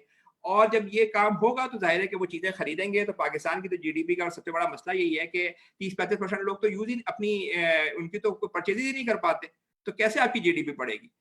तो ये जो है स्टेट बैंक को मेरा ख्याल है कि ये सोचना चाहिए कि जी किस तरह से इसको रेट्स को कम करें और दूसरे ममालिक के करीब लाएं। ये बात जो जस्टिफिकेशन देती है हाई रेट रखने की, दो वजूहत देते हैं वो। एक थी कंट्रोलिंग इन्फ्लेशन, ये हमने देख लिया कि इन्फ्लेशन इससे कंट्रोल नहीं हो सकता, क्योंकि ज्यादातर इन्फ्लेशन जो है वो आपका कॉस्ट पुश है। और इवन जो अगर कॉस्ट पुश ना भी हो तो इसके बारे में कोई एक राय नहीं है कि आप इंटरेस्ट रेट बढ़ा के आप इन्फ्लेशन को कंट्रोल कर सकते हो। मैंने आपको स्टडीज ये बताई। दूसरी बात ये है कि इससे एक्सचेंज रेट जो है वो स्टेबल रहता है, क्योंकि ज़ाहिर है इसमें अगर आप इंटरेस्ट रेट हाई रखेंगे तो आप ये एक्सपेक्ट कर रहे होते हैं कि बाहर से कुछ हॉट मनी आ जाएगी जिससे आपका एक्सचेंज रेट जो है वो स्टेबल हो जाएगा। लेकिन हमने देखा जो हॉट मनी आई थी $2-3 बिलियन, वो जैसे ही कोरोना शुरू हुआ वो निकल गई। तो ये दोनों जो जस्टिफिकेशन है हाई इंटरेस्ट रेट के, फ्रॉड है। पहली बात तो ये कि इंटरेस्ट रेट हाई करने से, जो मैंने आपको पहले बताया कि फर्म्स की कॉस्ट बढ़ती है और उसके नतीजे के अंदर जो है वो अपनी प्राइसेस अल्टीमेटली बढ़ाते हैं। दूसरी बात ये कि ये पैसा जब जाता है डिपॉजिटर्स के पास तो उनके पास भी मनी सप्लाई बढ़ रही होती है, तो इन्फ्लेशन कंट्रोल नहीं हो रहा। और जो एक्सचेंज रेट है उसकी बात हम कर चुके हैं कि एक्सचेंज रेट को आपको स्टेबलाइज नहीं, यानी आपको अप्रिशिएट करने का बहुत ज़्यादा फायदा नहीं होता, बल्कि अगर वो ग्रेजुअली जो है वो मार्केट फोर्सेस की बेसिस पे हो तो आपका करंट अकाउंट कंट्रोल में रहता है। और हमने देखा कि पिछले 2 साल के अंदर जो स्टेट बैंक ने अपना मार्केट फोर्सेस पे गई एक्सचेंज रेट के नतीजे के वो करके, तो उसमें पाकिस्तान का करंट अकाउंट डेफिसिट जो 2 बिलियन पर मंथ था, इतना ह्यूज आप सोचेंगे $2 बिलियन आपको हर महीने लोन चाहिए था, वो अब तकरीबन पॉजिटिव है। तो ये बात कह रहा है कि इंटरेस्ट रेट हमने इसलिए हाई किया हुआ है कि इससे जो है वो एक्सचेंज रेट स्टेबलाइज कर रहा है, तो ये भी जो है वो बात थोड़ी ठीक नहीं है। अच्छा, ये जो मैं बात कर रहा हूँ वैसे ये लग रहा है कि शायद थोड़ी सी ये अनकन्वेंशनल बात है, लेकिन मैंने इसको सपोर्ट करने के लिए जो है वो जरा पीछे अपने जो मशहूर इकोनॉमिस्ट हैं उनका भी जो है वो मैं तस्करा करना चाह रहा हूँ। लॉर्ड कीन्स जो फादर ऑफ मैक्रो इकोनॉमिक्स कहलाता है, यानी आप सोचिए कि इकोनॉमिक्स में सबसे जो मशहूर बंदा है वो ये बंदा है लॉर्ड कीन्स। उसका ये ख्याल है, जो पहले जो उसमें लिख रहा है कि जी यानी जो हाई इंटरेस्ट रेट है या इंटरेस्ट रेट है ये विलन ऑफ द पीस है, यानी सबसे ज्यादा प्रॉब्लमेटिक इकोनॉमी के लिए ये इंटरेस्ट रेट है।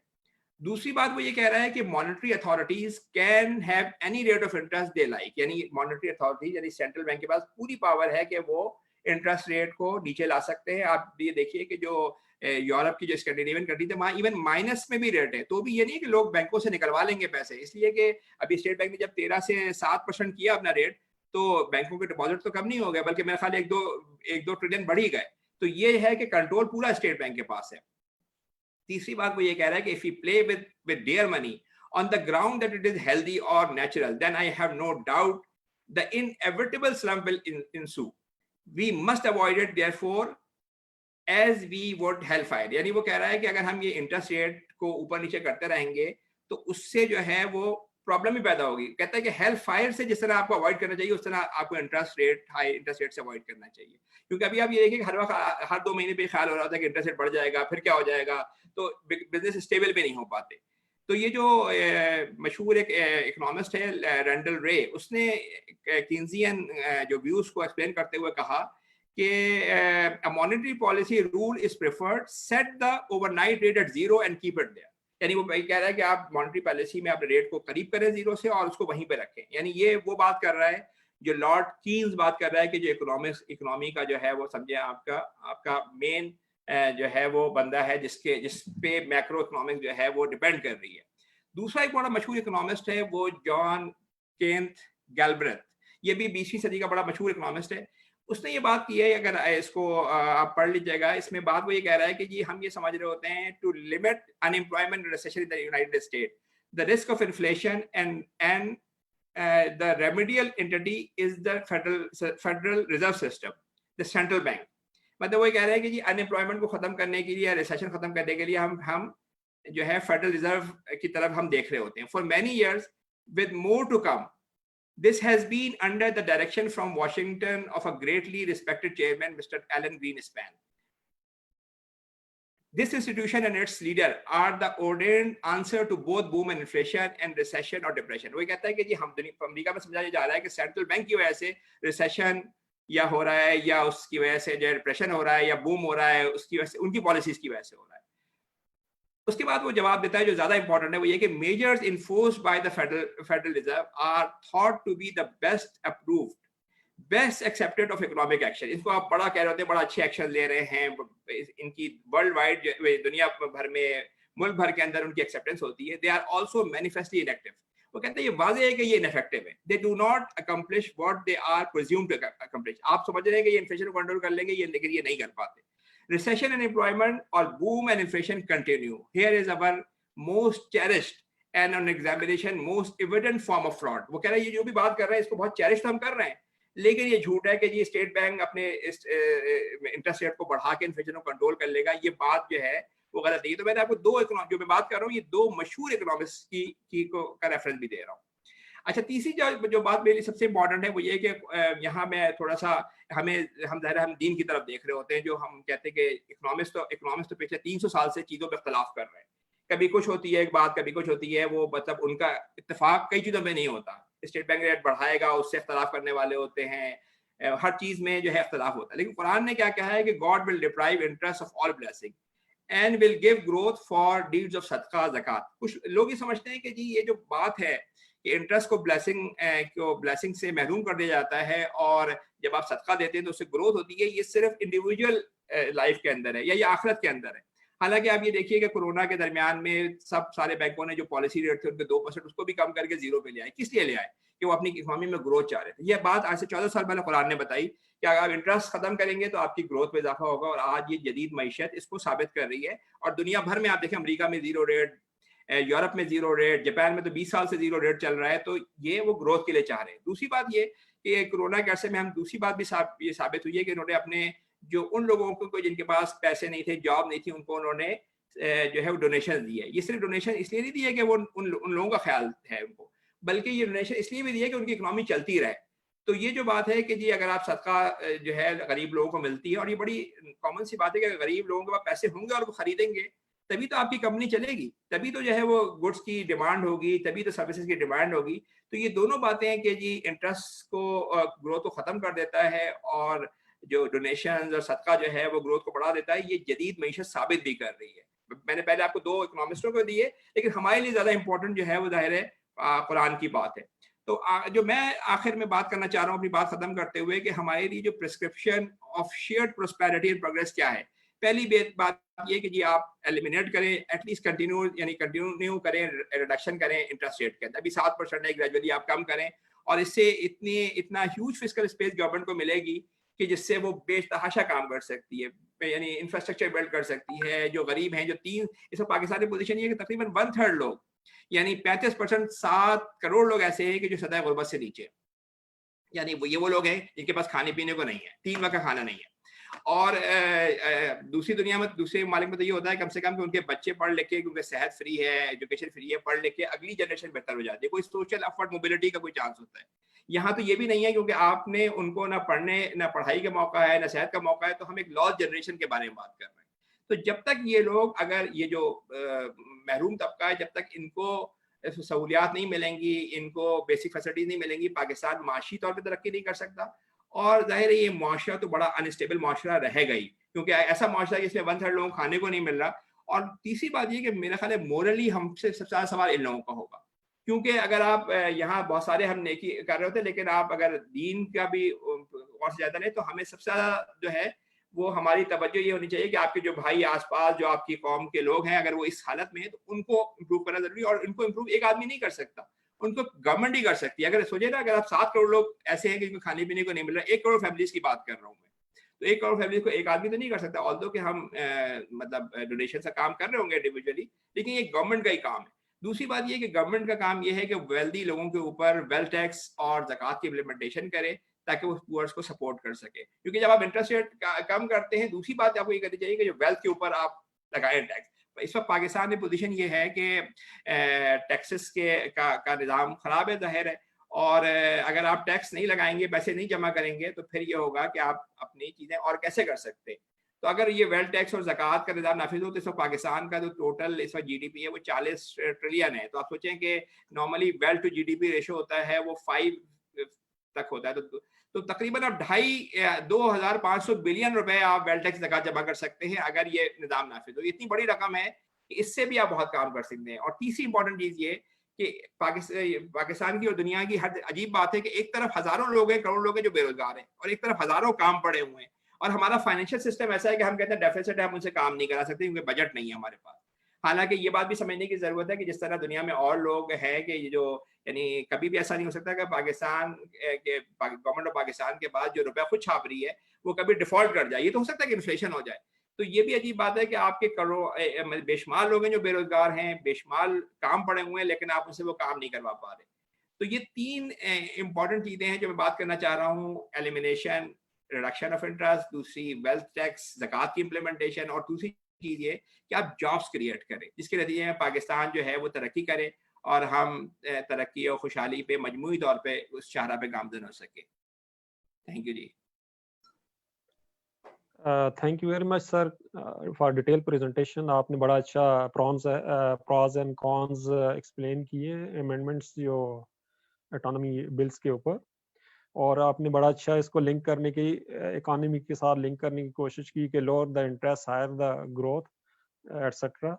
सो थोड़ा से व्यूज़ के लिए मैं I would like to invite Shahzad Ahmed Malik साहब, जो हमारे वाइस प्रेसिडेंट है ICMAP के, and he is chief CEO of Shahzad Malik management consultants private limited, और ये एग्जीक्यूटिव मेंबर्स हैं, चेयरमैन है taxation committee of Rawalpindi chamber of commerce and industry के, और he is also on board member of various companies. He is also board member of SAFA, South Asian Federation of Accountants, and CAPA, Confederation of Asian Pacific Accountants.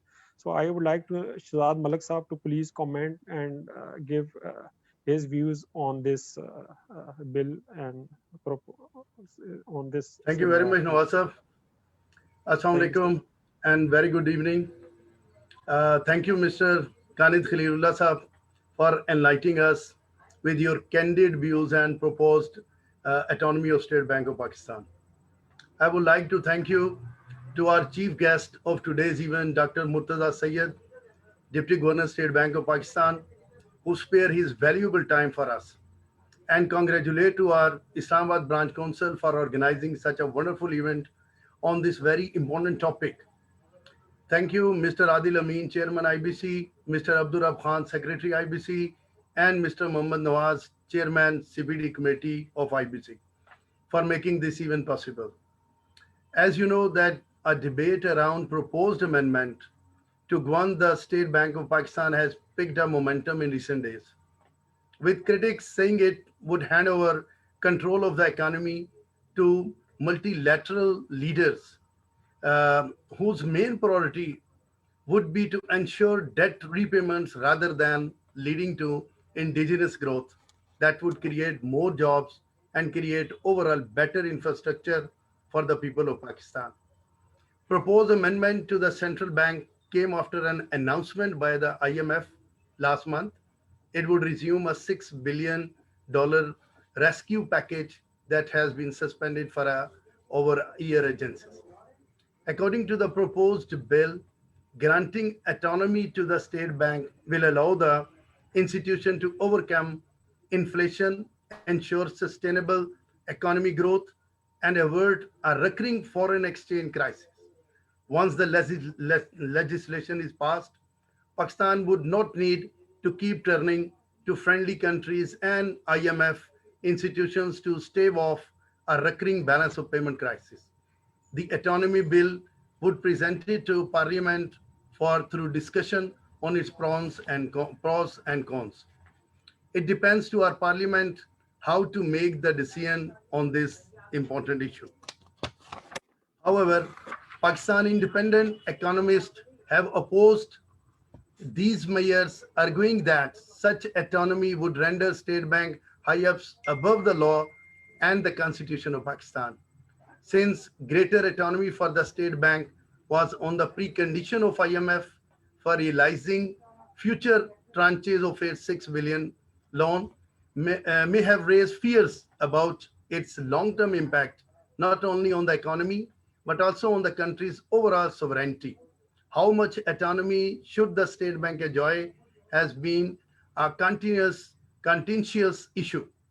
There are three main objectives of the proposed legislation, including price and financial stability and promotion of the development and growth schemes of the government. These key performance indicators would allow the country parliament to hold the central bank accountable.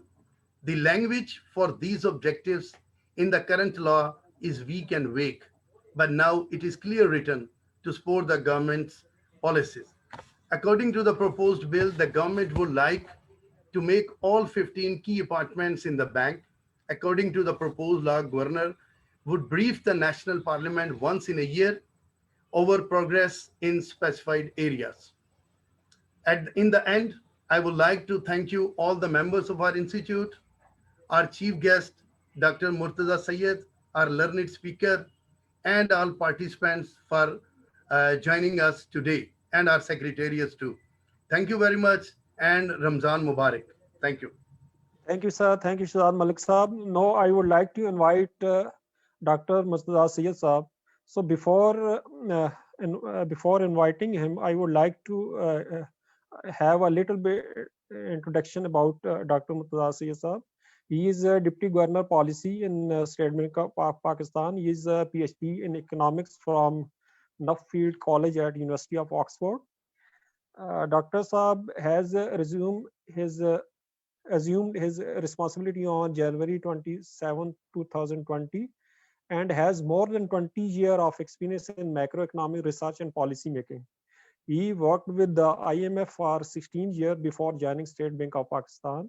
He served as an advisor in IMF Institute of Capacity Development, overseeing the planning and implementation of IMF training and technical assistance program around the world. He was also Deputy Division Chief in the IMF Strategy, Policy and Review Department, and was involved in IMF program and surveillance of various emerging markets in advanced economies. So he has published papers on a variety of macroeconomic issues, including fiscal and monetary policy, financial stability, economic crisis, investment, demographic, poverty and inequality. So there's a list of काफ़ी सारी लंबी list है introduction के लिए. तो sir मैं doctor Murtaza Saeed साहब से रिक्वेस्ट करूंगा काइंडली सर अपने व्यूज थोड़े से शेयर करें हमारे इस वेबिनार के ऊपर और प्रपोज अमेंडमेंट्स जो बिल है स्टेट. Thank you sir. जी बिस्मिल्लाहिर्रहमानिर्रहीम. बहुत शुक्रिया मोहम्मद नवाज साहब, बहुत शुक्रिया शहजाद साहब एंड ऑल्सो कानिद साहब for a very very interesting presentation. Very unconventional जिस तरह आपने कहा, लेकिन वेरी इंटरेस्टिंग नॉनदलेस. और ICMA के सारे मेंबर्स को भी मेरी तरफ से सलाम. And I am happy to see almost 100 participants are part of this webinar. इससे पता चलता है कितना इंटरेस्ट है लोगों को इस टॉपिक में. नवाज साहब, thank you very much for the introduction. Also एक जो सबसे प्रोबेबली प्राउड चीज़ है मेरी CV पे, वो अक्सर लोग उस तक पहुंच नहीं सकते क्योंकि काफ़ी लंबी इंट्रोडक्शन हो जाती है. लेकिन मेरे लिए जो सबसे खुशी की बात है वो ये कि जब मैंने अपनी नौकरी शुरू की, अपना करियर शुरू किया, तो मैंने अपने 2 साल जो थे फॉर्मेटिव ईयर्स, वो डॉक्टर महबूबुल हक के साथ मैंने काम किया था. उस वक्त आपके लिसनर्स को शायद उनके बारे में पता हो, जो बहुत यंग है उनको शायद ना पता हो, लेकिन डॉक्टर महबूबुल हक एक बहुत रिमार्केबल इकोनॉमिस्ट थे पाकिस्तान के. मेरा ख्याल है कि शायद पाकिस्तान के थे वो मेरे क्योंकि उनकी विजन बहुत बड़ी थी. वो ना सिर्फ इकोनॉमिक्स को समझते थे, लेकिन उनको कम्युनिकेशन भी बहुत अच्छी तरह आती थी. और वो पाकिस्तान के फाइनेंस मिनिस्टर रह चुके थे 1980s में. ह्यूमन डेवलपमेंट जो एक थॉट है पूरी दुनिया में कि इंसानों को कैसे आपने डेवलप करना है, उनमें उनका सेमिनल कंट्रीब्यूशन थी. ये जो ह्यूमन डेवलपमेंट इंडेक्स बनाया हुआ है UNDP ने, ये इन्होंने बनाया हुआ था. तो मुझे बड़ी खुशी होती है इस बात की कि मैंने जो ज़िंदगी के जो सबसे मेरे फॉर्मेटिव ईयर्स थे वो महबूबुल हक साहब के साथ थे. तो मेरी जो ओरिएंटेशन है, आपने शायद ये सुना हो कि 17 साल 18 साल IMF में काम किया, ये वो. मेरी ओरिएंटेशन हमेशा डेवलपमेंट की तरफ है, अपने मुल्क की तरफ है. और मुझे बड़ी खुशी है कि मुझे ये मौका मिला है कि वापस आके पाकिस्तान जो मैंने चीज़ें सीखी हैं बाहर से, वो मैं अगर यहाँ अप्लाई करके कोई मुल्क का फ़ायदा हो जाए तो मुझे इससे ज़्यादा खुशी नहीं होगी. एक तो थोड़ा सा मैं आपको बताना चाह रहा था. लेकिन जो ज़्यादा अहम बात है आज की वेबिनार की, वो ये है कि कानिद साहब ने बड़ा अच्छी तरह एक ऑल्टरनेटिव व्यू दिया है हमें, सेंट्रल बैंक इंडिपेंडेंस का भी और मॉनेटरी पॉलिसी का भी, इंटरेस्ट रेट्स का भी. और उनमें काफ़ी चीज़ें जो उन्होंने कही हैं उनके साथ मैं इत्तेफाक करता हूँ. फॉर एग्ज़ाम्पल, मैं उनके साथ बिल्कुल इत्तेफाक करता हूँ कि जो इकोनॉमिस्ट हैं, जो पॉलिसी मेकर्स हैं, उनको अपने आप को डेवलपमेंट की तरफ, एम्प्लॉयमेंट की तरफ, पॉवर्टी एलिविएशन की तरफ, लोगों के वेलफेयर की तरफ ज़्यादा से ज़्यादा ओरिएंट करना चाहिए. अगर हम अपना काम कर रहे हैं टेक्नोक्रेटिकली, लेकिन इससे इंसानों को कोई फ़ायदा नहीं हो रहा, तो ठीक है, हमने बड़े अच्छे मॉडल्स बना लिए हैं, बड़ी अच्छी मैथमेटिकल फार्मूलाज से हम चीज़ें कर रहे हैं, लेकिन अगर इंसानों को, आम आदमी को उससे कोई फ़ायदा नहीं हो रहा तो बिल्कुल बेकार है वो. तो ये बात मैं बिल्कुल कानिद साहब के साथ अग्री करता हूँ. और ये भी जो इनका आइडिया है कि इनइक्वालिटी की तरफ हमें देखना चाहिए, जॉब क्रिएशन का सोचना चाहिए, ये भी बिल्कुल ठीक बात है उनका व्यू. लेकिन कुछ चीज़ों पे काफ़ी अनकन्वेंशनल है, और वो उसको मैं थोड़ा सा, मेरा क्या पर्सपेक्टिव बनता है इसके ऊपर, वो आपको बताना चाहता हूँ. इसका मतलब नहीं है कि मेरा पर्सपेक्टिव ठीक है. आई थिंक ये आज की वेबिनार का सबसे अच्छी बात यह है कि दो आपको अल्टरनेटिव व्यूज मिल रहे हैं, अच्छी बात है, उनको डिबेट करना चाहिए, लोगों को एविडेंस देखना चाहिए, लोगों को अपनी तरफ से भी सोचना चाहिए और फिर अपने कंक्लूजन्स पे आना चाहिए। लेकिन अच्छी बात है कि मैंने भी इकोनॉमिक्स को काफ़ी क्लोजली पढ़ा है पिछले 20-25 साल से। कानित साहब को भी इकोनॉमिक्स का माशाल्लाह काफ़ी पता है, उन्होंने पूरी हिस्ट्री आपको बता दी है। मैं हिस्ट्री में तो इतना ज़्यादा नहीं जाऊँगा, लेकिन मैं आपको थोड़ा सा एक ऑल्टरनेटिव पर्सपेक्टिव, जिसको मैं एक मेन स्ट्रीम पर्सपेक्टिव भी मैं कहूँगा। मेन स्ट्रीम की होने की वजह से ये मतलब नहीं है कि ये बिल्कुल एक आप समझें कि घिसा पिटा किस्म का व्यू है, लेकिन ये व्यू जो मैं आपको दे रहा हूँ ये it is based on a lot of economic analysis. मेरा अपना तजर्बा, मुल्कों को मैंने जो देखा था IMF में काम करके कि किस तरह के मुल्क होते हैं दुनिया में भी। और मैं 2-3 चीज़ें आपको बेसिकली बताना चाहता हूँ। एक तो ये है कि देखें, ये कहना कि इंटरेस्ट रेट को आप अगर लो कर दें तो उससे गवर्नमेंट के खर्चे कम हो जाएंगे, उससे गवर्नमेंट के पास रिसोर्सेज ज़्यादा हो जाएंगे कि वो लोगों के ऊपर पैसे खर्च कर सकें। ये बड़ा एक आपको लगता है कि इंट्यूटिव सी बात है। जाहिर बात है, अगर आप इंटरेस्ट रेट बर्डन कम कर देंगे तो फिर रिसोर्सेज आपके पास आ जाएंगे तो आप उसको खर्च कर सकेंगे। ये बड़ा एक अट्रैक्टिव सी चीज़ है। लेकिन आपने ये याद रखना है कि ये पाकिस्तान बहुत दफ़ा कर चुका है, ये कोई नई चीज़ नहीं होगी अगर हम इस तरफ जाएंगे। बल्कि मैं तो कहूँगा कि पिछले 30-40 साल में हमने काफ़ी ज़्यादातर वक्त यही किया है कि हमने इंटरेस्ट रेट को आर्टिफिशियली लो रखा है। बजट जो है उस पर डिसिप्लिन नहीं आया, उन्होंने टैक्स तो इकट्ठे नहीं किए लेकिन खर्चे अपने भी कम नहीं किए, और खर्चे भी इस किस्म के किया अनफॉर्चुनेटली जो बहुत ज़्यादा डेवलपमेंट की तरफ ओरिएंटेड नहीं थे। वो ज़्यादा इसलिए ओरिएंटेड होते हैं पॉलिटिकल साइकिल में किसी भी मुल्क के कि आप री इलेक्ट हो जाए। री इलेक्ट होने का सबसे आसान तरीका क्या होता है कि आप ऐसे काम करना शुरू कर दें जिससे मसनूई तौर पे ग्रोथ जो है आपको बड़ी अच्छी लगे 2-3 सालों के लिए। और उसका क्या मतलब है, आप उसको इस तरह कर सकते हैं कि इंटरेस्ट रेट को कम करें, सेंट्रल बैंक से आसान है कि आप पैसे छिपवा लें, और आप साथ साथ अगर चाहें तो अपनी एक्सचेंज रेट को ओवर वैल्यू भी रखें ताकि जो कंजम्पशन है वो बड़ी सब्सिडाइज हो जाए, इंपोर्ट्स बड़े सस्ते हो जाएं और आपको लोगों को लगे कि जी बड़ी खुशहाली आ गई है 2-3 सालों के लिए। ये हम करते रहे हैं, we have done this so many times. 22 दफ़ा हम IMF के पास गए हैं, इसी वजह से गए हैं कि हमने अपनी इकोनॉमिक अफेयर्स को सही से मैनेज नहीं किया। सबसे इंपॉर्टेंट चीज़ जो मैंने देखी है अपनी एनालिसिस में मुल्कों की, वो ये, जब तक आपके पास मैक्रो इकोनॉमिक डिसिप्लिन नहीं होगा आप बार बार इकोनॉमिक क्राइसिस के अंदर जाएंगे, और जब भी आप इकोनॉमिक क्राइसिस के अंदर जाएंगे आपको अनफॉर्चुनेटली IMF के पास जाना पड़ता है, और IMF जब आपको पैसे देता है तो ऑब्वियसली कंडीशंस भी लगाता है। जैसे कोई भी लेंडर किसी के पास आप जाएंगे तो वो आपको मुफ्त के पैसे तो कोई भी नहीं देगा, कोई ना कोई शर्त तो लगाएगा। कुछ शर्तें आपके लिए आसान होंगी, कुछ मुश्किल होंगी। तो बेहतर तो यही है कि आपको IMF के पास जाना ही ना पड़े, और उसके लिए बहुत ज़रूरी है कि आप अपने अफेयर्स को सही से मैनेज करें। अब आप कैसे डिटर्मिन करेंगे कि जो आप ग्रोथ देख रहे हैं, और आपके तो माशाल्लाह पढ़े लिखे हैं सारे मेंबर्स, एक आम आदमी के लिए शायद ये मुश्किल हो, लेकिन आप लोगों के लिए बहुत आसान होना चाहिए। अगर तो ये ग्रोथ आ रही है from very large fiscal deficits and large current account deficits, that is not a sustainable way to grow. इसको सस्टेनेबल ग्रोथ आप नहीं कभी कह सकते, क्योंकि इन चीज़ों को फंड करने के लिए आपको पैसे चाहिए होते हैं। और हमारे केस में तो हमने जो ये किया है कि जब करंट अकाउंट डेफिसिट बढ़ता था, बजाय इसके कि हम एक्सचेंज रेट को गिरने दें, हम अपने फॉरेन एक्सचेंज रिजर्व्स फेंक देंगे ताकि किसी तरह उसको मसनूई लेवल पे हम रखें। अनफॉर्चुनेटली उससे क्या होता है, 2-3 साल तो बड़े अच्छे गुजर जाते हैं आपके, लेकिन जैसे ही आपके रिजर्व्स एक क्रिटिकल लेवल के नीचे चले जाते हैं, आपको IMF के पास जाना पड़ता है, क्योंकि आपके पास इतने पैसे नहीं होते कि आप इंपोर्ट्स के लिए पैसे दे सकें और फॉरेन डेट के लिए पैसे दे सकें। इसी तरह फिस्कल डेफिसिट जब आपका बढ़ता रहता है, आपको या तो वो डोमेस्टिकली फंड करना पड़ता है, आप सेंट्रल बैंक के पास आ जाएं, या आप बैंकों के पास चले जाएं, या आपको बाहर से पैसों की जरूरत पड़ती है।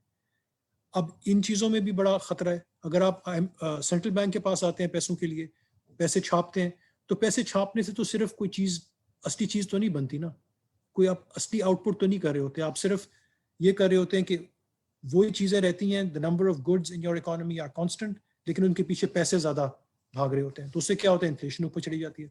इसी तरह अगर आप बैंकों के थ्रू गवर्नमेंट अपने आप को बहुत ज़्यादा फंड करे तो फिर प्राइवेट सेक्टर के लिए लेंडिंग कम हो जाती है। इसी तरह अगर आप बाहर की तरफ जाएं अपने आप को लेंडिंग के लिए, तो आपका एक्सटर्नल डेट ऊपर चला जाता है। तो सबसे इंपॉर्टेंट चीज़ है कि अपने आप को अपने मैक्रो इकोनॉमिक्स को मैनेज ठीक करना है, और आई थिंक कानित साहब भी यही कह रहे हैं कि मैक्रो इकोनॉमी को सही से मैनेज करो। सिर्फ मेरा उनसे इख्तिलाफ ये है कि इसका ये मतलब नहीं है कि आप इंटरेस्ट रेट को मसनूई तौर पर लो कर दें। इसका मतलब ये है कि आप फिस्कल डिसिप्लिन लेके आएँ, आपके जितने खर्चे हैं आप कोशिश करें कि वो टैक्स रेवेन्यू से पूरे हों और डेट से कम आप पूरे करें। बिल्कुल मैं कानिद साहब से बात से मैं इत्तेफाक करता हूँ, डेट को बहुत ज़्यादा ऊपर ले जाना कोई अच्छी चीज़ नहीं होती। और कानिद साहब का आई थिंक ये एक पॉइंट था कि पाकिस्तान का डेट लेवल इतना हाई नहीं है, लेकिन कानिद साहब मेरा ख्याल है कि आपने एक ज़्यादती की थी, वो ये थी कि आप पाकिस्तान को एडवांस्ड इकोनॉमीज़ के साथ कंपेयर कर रहे थे।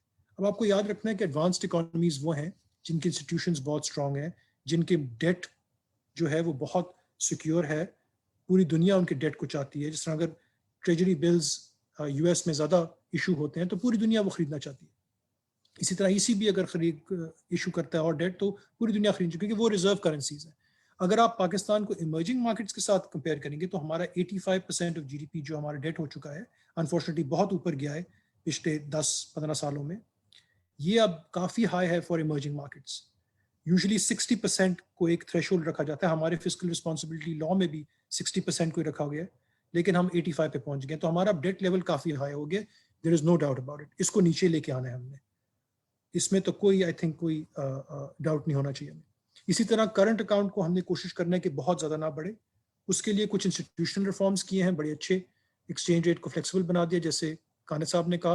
उसका मतलब ये है कि जब भी कोई इम्बैलेंस होगा, हमारे एक्सपोर्ट्स अगर कम होंगे, इम्पोर्ट ज़्यादा होंगे, खुद ब खुद ही हमारी एक्सचेंज रेट कम हो जाएगी, उससे खुद ब खुद ये चीज़ें इक्विलिब्रेट हो जाएंगी, क्योंकि हमारे एक्सपोर्ट सस्ते हो जाएंगे, इम्पोर्ट्स महंगे हो जाएंगे। और इसी तरह अगर रिवर्स होगा तो एक्सचेंज रेट ऊपर जाना शुरू हो जाएगा। तो ये एक अच्छी चीज़ है, हमें अपने रिजर्व्स को खोना नहीं पड़ेगा। इसलिए एक वजह जिसकी वजह से हम बार बार IMF के पास जाते थे, वो इंशाल्लाह इस रिफॉर्म से उस फैक्टर को काफ़ी हद तक हमने काबू कर लिया। अच्छा, अब मैं कुछ आपको बातें बताना चाहता हूँ। तो एक तो मेरा पॉइंट ये था कि इंटरेस्ट रेट को लो रखना, गवर्नमेंट को ज़्यादा पैसे दे देना सेंट्रल बैंक के थ्रू, ये चीज़ें हम कर चुके हैं और इनसे कोई फ़ायदा नहीं हुआ हमें। 30 साल से 40 साल से हमने ये काम किया है, कुछ we have nothing to show for it except 22 IMF programs. 22 IMF programs, मेरा ख्याल है कम ही कोई मुल्क हो गए जो इतनी दफ़ा IMF के पास गया होगा। तो आप ये सोच लें कि ये मॉडल हम एक तरह से ट्राई कर चुके हैं, अब हम एक नया रास्ता जा रहे हैं। उस नए रास्ते में एक तो ये एक्सचेंज रेट का रिफॉर्म था, दूसरा गवर्नमेंट कोशिश कर रही है कि टैक्स रेवेन्यू बढ़ाए। मुश्किल काम है, खासतौर पर जब आपकी ग्रोथ कम हो, आप लोगों से ज़्यादा टैक्स किस तरह आप इकट्ठे कर सकते हैं, बहुत मुश्किल काम है, लेकिन गवर्नमेंट कोशिश कर रही है। उसी तरह गवर्नमेंट ने अब ये कमिटमेंट दी हुई है कि हमने सेंट्रल बैंक से बोरो नहीं करना, क्योंकि उनको पता है कि इससे इन्फ्लेशन बढ़ती है। अब ये कमिटमेंट भी बहुत अच्छी है, खुद ही उन्होंने अपने हाथ को ट्राई कर लिया। ये हमें गवर्नमेंट को बल्कि कमेंट करना चाहिए, अपलॉड करना चाहिए कि उन्होंने खुद ही अपने हाथ बांध लिए।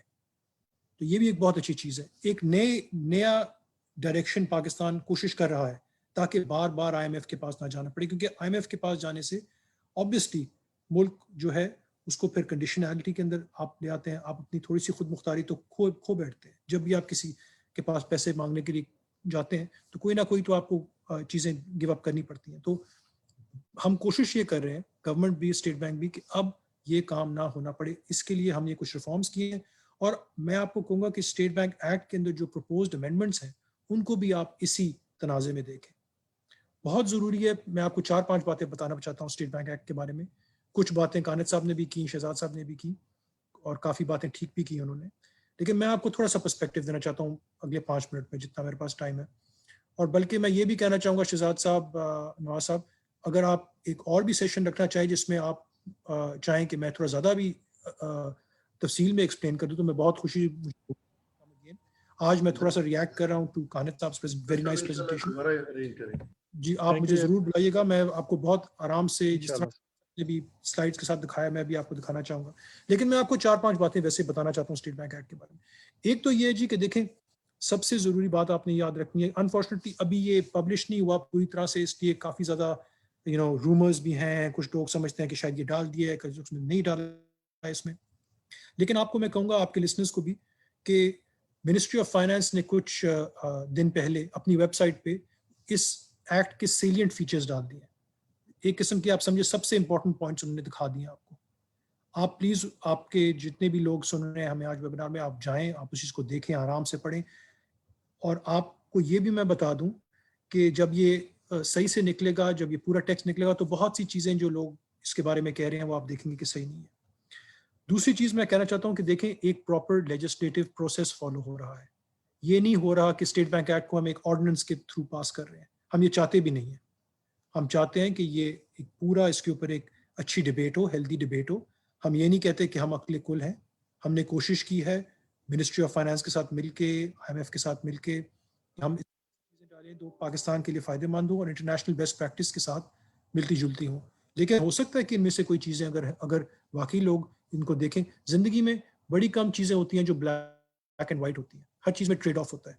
अगर हमें लगे कि कुछ चीज़ों को हमें बदल के ज़्यादा फ़ायदा होगा पाकिस्तान को, तो जैसे ये लेजिस्लेटिव प्रोसेस के थ्रू जाएगा, डिस्कस होगा नेशनल असेंबली में, सेनेट में, इसमें चीज़ें अगर लानी हो, तरमीम और भी करनी हो, तो ये तो बड़ी अच्छी बात होगी, हम इस बात को वेलकम करेंगे। दूसरी बात मैं कहना चाहता हूँ इसके बारे में कि this is not the first time कि स्टेट बैंक एक्ट को अमेंड किया जा रहा है। आपको पता है 1956 में ये एक्ट लिखा गया था। जाहिर बात है दुनिया बहुत बदल गई है 1956 के मुकाबले में, इकोनॉमिक्स भी बदली है, हालात भी बदले हैं, जिससे कानिद साहब ने बहुत अच्छा बताया कि थिंकिंग कैसे इवॉल्व हुई है। अब जो भी लेजिस्लेशन होती है उसको आपको अमेंड तो करना होता है ताकि वो टाइम्स के साथ मॉडर्नाइज होती रहे। तो ये एक्चुअली 5वीं दफ़ा है कि हम स्टेट बैंक एक्ट को चेंज करने जा रहे हैं। 1994 में हुआ था चेंज, 1997 में हुआ था, 2012 में हुआ था, 2015 में हुआ था, और अब हम कोशिश कर रहे हैं कि ये हो। अच्छा, तीसरी बात ये है कि ये कहना कि ये IMF की वजह से हो रहा है, ये ठीक बात नहीं है। 2015 से स्टेट बैंक इन अमेंडमेंट्स पे काम कर रहा था। हमने अपने मुल्क के एक्सपीरियंस को रखा साथ, इंटरनेशनल बेस्ट प्रैक्टिस को रखा, मिनिस्ट्री ऑफ फाइनेंस के साथ डिस्कशंस किए, काफ़ी rounds of discussions. IMF program क्योंकि है, IMF के साथ भी डिस्कशन हुई, और जो चीज़ अब हम सामने लेके आए हैं, जो हम प्रपोज कर रहे हैं, वो हम एक किस्म का कंसेंसस डॉक्यूमेंट है जिसमें मिनिस्ट्री ऑफ फाइनेंस भी हमारे साथ है। तो ये मैं आपको इसकी बैकग्राउंड बताना चाहता हूँ। अच्छा, अब कुछ मिसकंसेप्शंस हैं इस एक्ट के बारे में जो मैं बहुत क्लियरली आपको आज बताना चाहता हूँ, उनको मैं वाज़ेह करके बताना चाहता हूँ। सबसे पहले तो ये आइडिया है कि अब स्टेट बैंक जो है वो सिर्फ इन्फ्लेशन को देखा करेगी और कोई चीज़ नहीं देखेगी, और ये बड़ा ख़तरनाक है पाकिस्तान के लिए, इसका मतलब है डेवलपमेंट के लिए हम कोई काम नहीं करेंगे। ये बिल्कुल गलत है। सबसे पहली बात तो ये है कि ये ठीक है कि स्टेट बैंक का प्राइमरी ऑब्जेक्टिव प्राइस स्टेबिलिटी होगा। प्राइस स्टेबिलिटी का मतलब है कि इन्फ्लेशन को लो और स्टेबल रखना, और मैं आपको बताऊं कि इन्फ्लेशन को लो और स्टेबल रखना एक बहुत अच्छी चीज़ है इकोनॉमिक ग्रोथ के लिए भी, क्योंकि अगर आपकी लो और स्टेबल इन्फ्लेशन होगी तो अनसर्टनिटी कम होगी, प्राइसेस के बारे में लोग ज़्यादा कॉन्फिडेंटली देख सकते हैं, आगे कंजम्पशन डिसीजंस बना कर सकते हैं, अपनी इन्वेस्टमेंट कर सकते हैं, और ये एक नेकी का काम भी है क्योंकि जितनी भी इन्फ्लेशन कम होगी गरीबों का उसमें ज़्यादा फायदा होगा। तो इनइक्वालिटी भी जो है, प्राइस स्टेबिलिटी को इंश्योर करके इनइक्वालिटी भी कम होनी चाहिए। इसके साथ साथ मैं आपको ये भी बता दूं कि 2 और ऑब्जेक्टिव्स भी हैं हमारे। ये नहीं है कि सिर्फ ये ऑब्जेक्टिव है हमारा, इसके साथ साथ ये भी हमने करना है कि डिपॉजिटर्स जो हैं जिन्होंने अपने पैसे रखे हुए हैं फाइनेंशियल सिस्टम में, बैंक्स में, उनका हमने ख्याल रखना है, फाइनेंशियल स्टेबिलिटी इसको कहते हैं। और तीसरा, हमने गवर्नमेंट को सपोर्ट करना है ग्रोथ में और फुल एम्प्लॉयमेंट में और प्रोडक्टिव रिसोर्सेज में, जिस तरह आपको कानिद साहब ने बताया।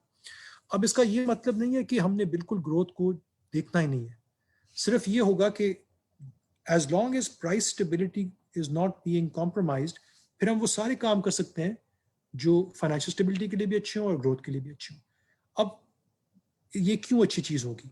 इसका मतलब ये होगा कि आगे जाके अगर हमें लगेगा कि कुछ अनसस्टेनेबल पॉलिसीज हैं गवर्नमेंट की जो ग्रोथ को आर्टिफिशियली हाई करने की कोशिश कर रहे हैं, लेकिन उससे इन्फ्लेशन शायद आ जाए, तो हम एक्ट करेंगे ऑब्वियसली, क्योंकि इन्फ्लेशन जो है अगर वो बहुत ऊपर जाना शुरू हो जाएगी तो पूरी इकॉनमी के लिए वो नुकसानदेह होगा।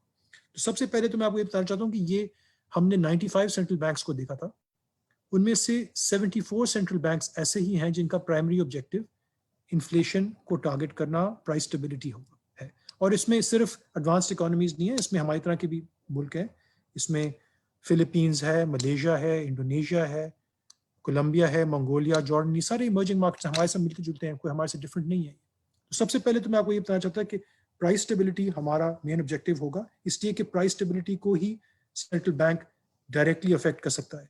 ये जो बाकी ऑब्जेक्टिव्स हैं ग्रोथ, इसमें बाकी एक्टर्स को भी कुछ करना पड़ेगा, लेकिन इसका ये मतलब नहीं है कि हम ग्रोथ के लिए कुछ नहीं करेंगे। तो ये तो मैंने एक चीज आपको क्लियर करनी।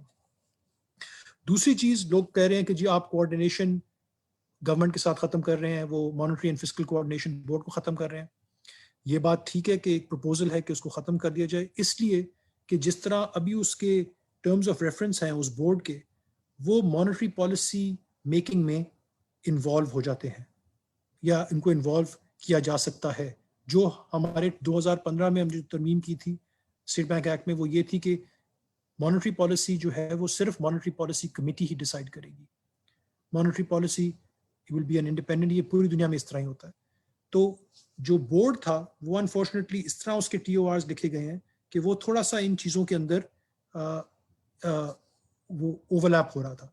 इसलिए बोर्ड को ख़त्म करने का कहा है, लेकिन उसकी जगह एक बहुत अच्छी तरमीम जो है वो ले आए हैं। वो ये है कि मिनिस्टर ऑफ फाइनेंस और स्टेट बैंक गवर्नर आपस में बहुत क्लोज लिएजॉन रखेंगे और एक दूसरे को fully informed रखेंगे of any matters that jointly concern the Ministry of Finance and the State Bank. इसके साथ साथ मैं ये भी आपको कह दूं कि कोई और भी अगर बॉडी बनाना चाहे गवर्नमेंट जिसमें कोऑर्डिनेशन अच्छी हो रही हो, वो बहुत अच्छी बात होगी। उसमें स्टेट बैंक भी बहुत विलिंगली पार्टिसिपेट करेगा। सिर्फ हमने बोर्ड को इसलिए ख़त्म किया था कि उसकी टर्म्स ऑफ रेफरेंस ऐसी लिखी गई थी कि उसमें थोड़ा सा कॉन्फ्लिक्ट पैदा हो सकता था with monetary policy decision making. अगर कोई और कमेटी कल को बनती है वो बहुत अच्छी बात है, कोऑर्डिनेशन एक बहुत अच्छी चीज़ है, हम उसके बिल्कुल खिलाफ नहीं है। ये दूसरी चीज़ में आपको। तीसरी, ये बहुत ज़्यादा लोग अब कह रहे हैं कि जी अब स्टेट बैंक के ऑफिशियल्स को जो है कोई अकाउंटेबिलिटी नहीं होगी, कोई इदारा उनसे कुछ पूछ भी नहीं सकेगा। ये भी बहुत गलत है। ये कहीं नहीं लिखा गया कि हम एक ब्लैंकेट इम्यूनिटी दे रहे हैं अपने एम्प्लॉयज़ को। पहले तो मैं ये आपको बता दूं कि जो की पोजीशंस है स्टेट बैंक की वो तकरीबन 15 हैं। गवर्नर साहब हैं, 3 डिप्टी गवर्नर्स हैं, ये 4 हो गए। साथ साथ हमारे 8 लोग हैं जो हमारे बोर्ड के मेंबर्स होते हैं और 3 हमारे एक्सटर्नल मेंबर्स हैं मॉनेटरी पॉलिसी कमेटी के। तो ये सारे अगर आप ऐड कर लें 15 हैं। इन सब को गवर्नमेंट ने ही लगाना है और इन सब को फायर भी गवर्नमेंट ने ही करना है। इसलिए कोई ऐसी चीज़ नहीं आ रही कि ये अचानक इनकी अकाउंटेबिलिटी किसी और को होगी। दूसरी बात ये कि जो लोग अब कह रहे हैं कि नैब और FIA जो है वो कुछ नहीं पूछ सकेगा, वो सिर्फ इसलिए हमने कहा है कि जो काम हम नेक नियति से करें, जो काम हम इस्टेब्लिश्ड फैक्ट्स को देख के सही से हमने डिसीजन लिया हो, वो काम हमें करने दिया जाए। अगर उन चीज़ों के ऊपर किसी को शक है कि कोई गलत काम हुआ है, तो सिर्फ ये शर्त रखी गई है कि any investigation has to be begun with the approval of our board. अब ये कोई ऐसी शिक नहीं है जो सिर्फ हम अपने लिए प्रपोज कर रहे हैं। इसी तरह की सिमिलर इंडेमनिटी आप देखें तो सिविल सर्वेंट्स एक्ट में भी है, नेशनल अकाउंटेबिलिटी ऑर्डिनेंस 97 में भी है, FIA के एक्ट 1974 में भी है, SECP के एक्ट 1997 में और CPEC अथॉरिटी के एक्ट 2020 में भी है। तो ये चीज़ें कोई ऐसी नहीं है जो सिर्फ स्टेट बैंक अपने आप। और ये क्यों ज़रूरी है? ये इसलिए ताकि हम अपना काम कर सकें और हमें ये खौफ ना हो कि हमने कोई भी काम किया तो हमें बहुत ज़्यादा कोई प्रेशर आ जाएगा। सिर्फ इसलिए डाला गया, लेकिन अकाउंटेबिलिटी बिल्कुल है। जिस तरह शहजाद साहब ने बताया, गवर्नर साहब अब साल में एक दफ़ा उनको बताना पड़ेगा कि अपने ऑब्जेक्टिव्स पे स्टेट बैंक किस हद तक उनको मीट कर सका और अगर कोई मसला हुआ तो क्यों हुआ। तो ये अकाउंटेबिलिटी बल्कि ज़्यादा बढ़ रही है मेरे ख्याल में, कम नहीं हो रही। चौथी बात जो मैं बताना चाह रहा था वो ये थी कि जो ये कहा जा रहा है कि अब गवर्नमेंट हमसे बोरो करेगा, मैंने जिस तरह शुरू में बताया ये तो एक अच्छी चीज़ है, क्योंकि दुनिया भर में भी ये देखा गया, पाकिस्तान में भी देखा गया कि जब आप नोट छापते हैं गवर्नमेंट के लिए, उससे इन्फ्लेशन बढ़ती है और उससे बैलेंस ऑफ पेमेंट का क्राइसिस हो जाता है। ये एक अच्छी चीज़ नहीं है। पूरी दुनिया में जो हमने स्टडी किया था 95 सेंट्रल बैंक्स, उनमें से 50 ने कहा है कि बिल्कुल कोई गवर्नमेंट बोरोइंग अलाउ नहीं करेंगे और बेशतर बाकी जो हैं उन्होंने कोई ना कोई लिमिट रखी हुई है सेंट्रल बैंक की फाइनेंसिंग ऑफ द गवर्नमेंट, क्योंकि ये इस्टेब्लिश्ड फैक्ट है कि ये एक अच्छी प्रैक्टिस नहीं होती। लेकिन इसके साथ साथ हमने ये कहा है कि सेकेंडरी मार्केट में अगर ट्रेडिंग होगी गवर्नमेंट बॉन्ड्स की, वो जाके सेंट्रल बैंक खरीद सकता है। वो ज़्यादा ट्रांसपेरेंट भी है और उसमें प्राइस डिस्कवरी भी है और वो इन्फ्लेशन के लिए भी बेहतर है। तो ये नहीं है कि हम बिल्कुल ही फंडिंग ख़त्म कर रहे हैं, डायरेक्ट फाइनेंसिंग ख़त्म कर रहे हैं, लेकिन सेकेंडरी मार्केट में अभी भी गवर्नमेंट जो है वो हमें बेच सकती है स्टेट बैंक को अपने बॉन्ड्स। इसके साथ साथ खुदा न खास्ता अगर कोई बहुत बड़ी इमरजेंसी हो जाए, कोई जंग हो जाए, तो ऑफ कोर्स उस तरह के एस्केप क्लॉजेस हमेशा सेंट्रल बैंक के एक्ट्स में होते हैं, वो हमारे एक्ट में भी डाला जा सकता है कि अगर कोई बहुत इमरजेंसी सिचुएशन हो तो ये चीज़ हम सेंट्रल बैंक फाइनेंसिंग भी कर सकते हैं। लास्ट चीज़ जो मैं आपको कहना चाहता हूँ वो ये है कि ये भी एक तासुर दिया जा रहा है कि जो हमारे सपोर्टिव फैसिलिटीज़ थे, रीफाइनेंस फैसिलिटीज जिन्हें हम कहते हैं, जिससे हम लो इंटरेस्ट रेट पे बैंक्स को पैसा देते हैं ताकि वो बोरोवर्स को दे सकें आगे, वो हम ख़त्म कर रहे हैं। बिल्कुल नहीं है, वो बिल्कुल रहेंगी। वो बिल्कुल अब क्लियर कर दिया गया कि ये चीज़ हम कर सकते हैं एज लॉन्ग एज कि हमारे जो बाकी ऑब्जेक्टिव्स हैं वो उनके साथ कंसिस्टेंट हो। तो ये जो बाकी जितने भी हमारी रीफाइनेंस फैसिलिटीज़ हैं इनको हम चला सकेंगे, गवर्नमेंट को फुल सपोर्ट कर सकेंगे ग्रोथ में। कुछ लोग कहते हैं कि जो rural industrial export housing credit funds ये हम ख़त्म कर रहे हैं, ये इसलिए कर रहे हैं कि ये वैसे भी ज़्यादा यूज़ नहीं हो रहे थे, लेकिन इनकी जगह अब ये एक प्रोविजन डाली गई है कि रीफाइनेंस फैसिलिटीज़, और मैं आपको बताऊं ये जो फंड्स जिनकी लोग बात करते हैं rural industrial export housing credit, ये सिर्फ 1% ऑफ आर रीफाइनेंस फैसिलिटीज़ थे और इस्तेमाल बड़े कम हो रहे थे। तो रीफाइनेंस फैसिलिटीज़ रहेंगी, ये छोटे छोटे फंड्स जो हैं ये अब ख़त्म हो जाएंगे, ये वैसे भी इतने इस्तेमाल नहीं। सबसे आखिर में मैं ये कहना चाहूँगा कि देखें ये जो हमने अमेंडमेंट्स प्रपोज की हैं गवर्नमेंट ने और स्टेट बैंक ने मिलके, ये हमने अपनी तरफ से स्टडी करके किया है। हमारा ख्याल में पाकिस्तान का फ़ायदा होगा इनसे, लेकिन जिस तरह मैंने कहा ये अगर पार्लियामेंट के थ्रू जाती है, इससे बेहतर कोई तजावीज़ आ जाती हैं, बिल्कुल ये नॉर्मल प्रोसेस है, इसी तरह ही लॉज को बनना चाहिए। और कल को अगर हम देखते हैं एक दफ़ा एनैक्ट भी हो जाता है और हम देखते हैं कि इससे कोई मुल्क को फ़ायदा नहीं हुआ, तो किसी वक्त भी पार्लियामेंट इसको चेंज कर सकती है। कोई ऐसी चीज़ नहीं है कि एक दफ़ा कर लिया तो फिर कभी आप उसको चेंज नहीं कर सकते। इसको अमेंड बाद में भी किया जा सकता है एक्सपीरियंस के साथ। लेकिन आई थिंक ये हमें तय कर लेना चाहिए कि हमने कोशिश ये करनी है कि पिछले 30-40 साल से जिस अनसस्टेनेबल ग्रोथ मॉडल की तरफ हम चले गए थे और अनसस्टेनेबल मैक्रो इकोनॉमिक मैनेजमेंट हमारी थी, इसको हमने चेंज करना है।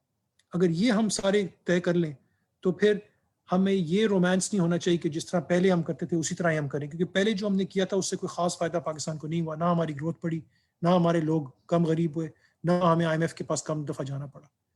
इन चीज़ों को हम ब्रेक करना अगर चाहते हैं तो इस किस्म की चीज़ें हमें करनी पड़ेंगी। मुश्किल फैसले तो होंगे लेकिन ये मुल्क के लिए बेहतर होंगे और इंटरनेशनल दुनिया जिस तरफ जा रही है उसके साथ पाकिस्तान भी अपने आप को ओरिएंट कर देगा। तो बहुत शुक्रिया नवाज साहब, और I look forward to the rest of the webinar. Thank you very much sir.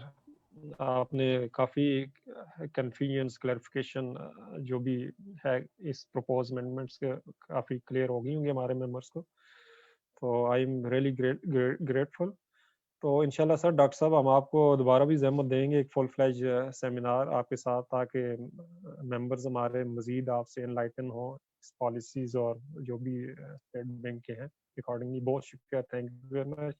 तो आखिर में मैं इनवाइट करूंगा आदिल अमीन साहब जो हमारे चेयरमैन हैं इस्लामाबाद ब्रांच काउंसिल ICMP के, तो वो फ्यू अपने कमेंट्स और वोट ऑफ थैंक्स प्लीज जी आदिल अमीन साहब।